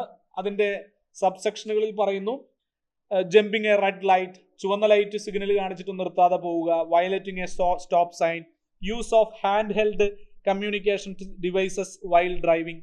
അപ്പൊ അവിടെയാണ് 184 കേരളത്തിൽ വലിയ സാമൂഹ്യ മാധ്യമങ്ങളിൽ ചർച്ച നടന്ന ബ്ലൂടൂത്ത് സ്പീക്കർ ഉപയോഗിക്കാമോ എന്നതിന്റെയൊക്കെ വ്യാഖ്യാനം വരുന്നത്. ശരിക്കും ഹാൻഡ് ഹെൽഡ്, നിന്റെ കയ്യിൽ പിടിച്ചുകൊണ്ടുള്ള, കയ്യിനെ ഡ്രൈവിംഗ് സീറ്റിൽ നിന്ന് അല്ലെങ്കിൽ ഹാൻഡിൽ നിന്ന്, ബൈക്കിന്റെ ഹാൻഡിൽ നിന്ന് അല്ലെങ്കിൽ സ്റ്റിയറിംഗിൽ നിന്ന് കൈയിനെ വ്യതിചലിപ്പിക്കുന്ന രീതിയിലുള്ള ഹാൻഡ് ഹെൽഡ് കമ്മ്യൂണിക്കേഷൻസിനെയാണ് 184 സെക്ഷന്റെ ഉപവകുപ്പിൽ ക്ലോസ് സിയിൽ പറയുന്നത്. നിങ്ങൾക്ക് ഇന്ന് വൈകിട്ട് ലൈബ്രറി ടൈമിൽ നോക്കാവുന്നതാണ്. വകുപ്പ് 184 ക്ലോസ് സി ഫോർ കാറ്റ്. വകുപ്പ് 184 clause C, use of hand held communication devices while driving. നമുക്കുള്ളിൽ തന്നെ രണ്ട് പക്ഷക്കാരുണ്ടാകും. ബ്ലൂടൂത്ത് ഒക്കെ ഉപയോഗിക്കാമെന്ന് പറയുന്നവരും, അല്ല ബ്ലൂടൂത്ത് ആണെങ്കിലും ശ്രദ്ധ പോകുമെന്നും മറ്റു പറയുന്നവര്. പക്ഷെ റൂൾസും ആക്ടിന്റെ സെക്ഷനും വായിച്ച് പിടിച്ചു വരുമ്പോൾ ഈ 2019 അമെന്റ്മെന്റിന് ശേഷം ഹാൻഡ് ഹെൽഡ്, കൈയുടെ പ്രവൃത്തിയെ, ഈ പറയുന്ന കൈ എന്നതിനെ ഹാൻഡ് ഹെൽഡ് ആക്കുന്ന ഉപകരണങ്ങളെയാണ് അത് റൂൾ ഔട്ട് ചെയ്യുന്നത്. ഇനി 185 driving by a drunken person or by a person under the influence of drugs. മയക്കുമരുന്നും മദ്യവും ഒക്കെ ഉപയോഗിച്ച് വണ്ടി ഓടിക്കുന്നവർക്കെതിരെ 185 10,000 രൂപ വരെ, കൂടിയത് 15,000 രൂപ വരെയൊക്കെ ഫൈൻ ഈടാക്കാം എന്ന് പറയുന്നു. ബ്ലഡ്, ആൽക്കഹോള്, ബ്രീത്ത് അനലൈസർ വെച്ചിട്ടാണ് ഇത് കണ്ടെത്തുന്നത്. അമെന്റ്മെന്റോട് കൂടി or in any other test including A laboratory test, ലാബിൽ കൊണ്ടുപോയി പരിശോധിക്കുന്ന, ബ്രീത്ത് അനലൈസറിന്റെ മാത്രമാക്കേണ്ട ലാബറട്ടറി ടെസ്റ്റിലും നോക്കി 100 മില്ലി ബ്ലഡിൽ 30 മില്ലിഗ്രാം അതിന് മുകളിൽ ആൽക്കഹോൾ കണ്ടന്റ് ഉണ്ടെങ്കിൽ ആണ് ഡ്രങ്കൺ ഡ്രൈവിംഗ് എന്ന് 185 വകുപ്പിൽ പറയുന്നത്. 185 വകുപ്പിൽ പറയുന്നത്. പിന്നെ അതിനെ simultaneously respective transport officers licence റദ്ദാക്കുന്നത് ഉൾപ്പെടെയുള്ള നടപടികൾ അത് അവരുടേതായ പ്രക്രിയയിൽ മുന്നോട്ട് പോകും. എന്തായാലും ഇത്തരം വകുപ്പുകളൊക്കെ നിങ്ങൾ ഫീൽഡിൽ ഒരുപാട് കാണേണ്ടി വരും, നിങ്ങൾക്ക് ഉപയോഗിക്കേണ്ടി വരും. ആൻഡ് മോർ ഓവർ, ഞാൻ സെക്ഷൻസ് ഇതും പറഞ്ഞുവെങ്കിലും ഇതിന്റെ മഹസർ തയ്യാറാക്കൽ, വകുപ്പുകൾ ചുമത്തൽ, പ്രാക്ടിക്കലി ഇത് എങ്ങനെ ഡീൽ ചെയ്യണം എന്നൊക്കെ നിങ്ങളുടെ മുതിർന്ന ഉദ്യോഗസ്ഥർ, സർവീസിലുള്ളവരും റിട്ടയേർഡ് ബഹുമാന്യരായ ഉദ്യോഗസ്ഥരും നിങ്ങൾക്ക് കൂടുതലായിട്ട് വ്യക്തമാക്കി തരാൻ നിങ്ങൾക്കൊപ്പം എത്തും എന്ന് നമ്മൾ കരുതുന്നു. Generally, I completed what is third party insurance, and generally we also completed what is the concept of motor claim under Motor Vehicle Act of 1988 with the recent 2019 amendments. നന്ദി, നമസ്കാരം. ഞാൻ റബിൻ ഗ്രാലൻ. സമയം 4 മണിയാകുന്നു. നിങ്ങൾക്കൊരു ചെറിയ ഇന്റർവെല്ലിലേക്കുള്ള സമയമാണെന്ന് വിചാരിക്കുന്നു. ഇനി എനി മോർ ക്വസ്റ്റ്യൻസ്? ഓൾറെഡി കുറച്ച് questions നമുക്ക് കിട്ടി ചാറ്റ് ബോക്സിൽ. അതനുസരിച്ചിട്ടാണ് നമ്മൾ പറഞ്ഞത്. Last question from Shibin, mobile phone use ചെയ്യുന്നത് 184 പരിധിയിൽ അണ്ടറിലല്ലേ വരുന്നത് എന്ന് ചോദിക്കുന്നു. അതാണ് ഷിബിൻ നമ്മൾ ലാസ്റ്റ് പറഞ്ഞു വെച്ചത്. 2019 അമെൻമെന്റിൽ സെക്ഷൻ 184ൽ സെക്ഷൻ 184ൽ close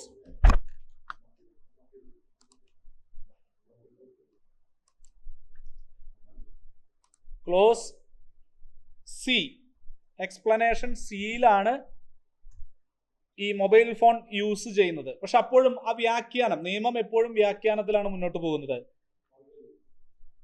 use of hand held communications devices while driving. ഇപ്പൊ നിങ്ങൾക്കുള്ളിലെ ഒരു ന്യായാധിപന്റെ മനസ്സ് എടുത്തുകൊണ്ട് നിങ്ങൾ ആലോചിക്കുക. ഈ ബ്ലൂടൂത്തിൽ സംസാരിക്കുമ്പോൾ നിങ്ങൾക്ക് ശ്രദ്ധ കിട്ടുന്നുണ്ടോ? അപ്പോൾ അടുത്ത ഒരാൾ പറയും, ബ്ലൂടൂത്തിൽ ശ്രദ്ധ പോകുന്നുണ്ടെങ്കിൽ നമ്മുടെ അമ്മയോ അച്ഛനോ കൂട്ടുകാരനോ സംസാരിച്ചുകൊണ്ട് വണ്ടി ഓടിക്കുമ്പോഴും പോകുന്ന ശ്രദ്ധയല്ലേ ആ പോകുന്നുള്ളൂ. പക്ഷെ ഇറ്റ് ഈസ് സംതിങ് ഡിഫറെന്റ്. നമ്മുടെ ബ്രെയിൻ ആ ബ്ലൂടൂത്ത് സൗണ്ടിനോട് അഡാപ്റ്റ് ചെയ്യുന്ന പോലെ അല്ല ഒരു നാച്ചുറൽ സൗണ്ട് വാഹനത്തിൽ ഇരുന്ന് വരുന്നത്. So it is little risky, not little risky, very much risky. Bluetooth ആണെങ്കിലും സ്പീക്കർ ഇട്ടിട്ട് ഒരു കോൾ അറ്റൻഡ് ചെയ്യുന്നത് പോലും റിസ്കിയാണ് സംടൈംസ്. പക്ഷെ നിയമം use of hand held communications devices while driving എന്നാണ് എടുത്തു പറയുന്നത്. അപ്പോൾ അങ്ങനെ നോക്കുമ്പോൾ ഒരു വാഹനത്തിന്റെ ഉള്ളിൽ നാവിഗേറ്റർ ഉപയോഗിക്കുന്നതോ, അലക്സയുടെ കമാൻഡ് കേൾക്കുന്നതോ, ഗൂഗിളിലെ സ്ത്രീ ശബ്ദം നിങ്ങളെ ഒരു വഴിയിലേക്ക് നയിക്കുന്നതോ ഒന്നും ഒരു ഒഫൻസ് ചാർജ് ചെയ്യാൻ പ്രാക്ടിക്കലി നമ്മളുടെ നാട്ടിൽ ബുദ്ധിമുട്ടായിരിക്കും. ആൻഡ് മോർ ഓവർ, നീയും ഞാനും അടങ്ങുന്ന, നമ്മളടങ്ങുന്ന പോലീസും വക്കീലും നഴ്സും ഡോക്ടറും തയ്യൽക്കാരനും ഒക്കെ അടങ്ങുന്ന സമൂഹത്തിൽ എല്ലാവരും ഇത്തരം ഡിവൈസസ് ഉപയോഗിച്ചുകൊണ്ട് വാഹനയാത്രകൾ നടത്തുന്ന സമയത്ത് നമുക്ക് ഹാൻഡ് ഹെൽഡ് ഡിവൈസ് എന്ന ഒരു പ്രയോഗത്തിലേക്ക് സ്റ്റിക്ക് ചെയ്യേണ്ടി വരും. അത്തരത്തിൽ മൊബൈൽ എടുത്തുപയോഗിക്കുന്നവർക്കെതിരെ മാത്രമായിട്ട് ഒഫൻസ് നിജപ്പെടുത്തേണ്ട ഒരു കാലഘട്ടത്തിലേക്കാണ് പോയിക്കൊണ്ടിരിക്കുന്നത്. എങ്കിലും കേരള പോലീസ് അതിന്റെ വിവിധ സോഷ്യൽ മീഡിയ ക്യാമ്പയിനുകളിലൊക്കെ ഉറച്ചു നിന്നത് ബ്ലൂടൂത്ത് ഉപയോഗിച്ചുകൊണ്ടുള്ള സംസാരവും വണ്ടി ഓടിക്കലും വേണമെങ്കിൽ ചാർജ് ചെയ്യാവുന്ന ഒഫൻസായി തന്നെ പരിഗണിക്കും. അത് ശ്രദ്ധ പതറാനും വലിയ അപകടങ്ങൾക്കും കാരണമാകുമെന്ന ഉറച്ച നിലപാടിലാണ് കേരള പോലീസ് എത്തി നിൽക്കുന്നത്. കാലഘട്ടം അതിൽ നിയമത്തിന്റെ വ്യാഖ്യാനങ്ങളും പുതിയ വിധിന്യായങ്ങളുമായിട്ട് മച്ച് മോർ ക്ലാരിറ്റി നമുക്ക് നൽകുമെന്ന് പ്രതീക്ഷിക്കാം. Shibin, so it was A nice discussion. കുറച്ചൊക്കെ നിങ്ങൾക്ക് മനസ്സിലായി, കുറച്ചൊക്കെ ഉച്ച കഴിഞ്ഞിട്ട് ഒരു ഉറക്കം വരുന്ന മൂഡിൽ നിങ്ങൾ ആക്റ്റീവായി ഇരിക്കാൻ ശ്രമിച്ചു എന്ന് വിചാരിക്കട്ടെ. മറ്റു സംശയങ്ങളൊന്നുമില്ലെങ്കിൽ ക്ലാസ് വൈൻഡപ്പ് ചെയ്യുന്നു. ഞാൻ റബിൻ വിൻസെന്റ് ഗ്രാലൻ, തൃശ്ശൂരിൽ നിന്നുള്ള അഭിഭാഷകനാണ്. കേരള പോലീസ് അക്കാഡമിയുടെ ഓൺലൈൻ കോൺഫറൻസ് റൂമിൽ നിന്നാണ് ഞാൻ നിങ്ങളെ അഭിസംബോധന ചെയ്ത് സംവദിച്ചത്, സംസാരിച്ചത്. നന്ദി, നമസ്കാരം.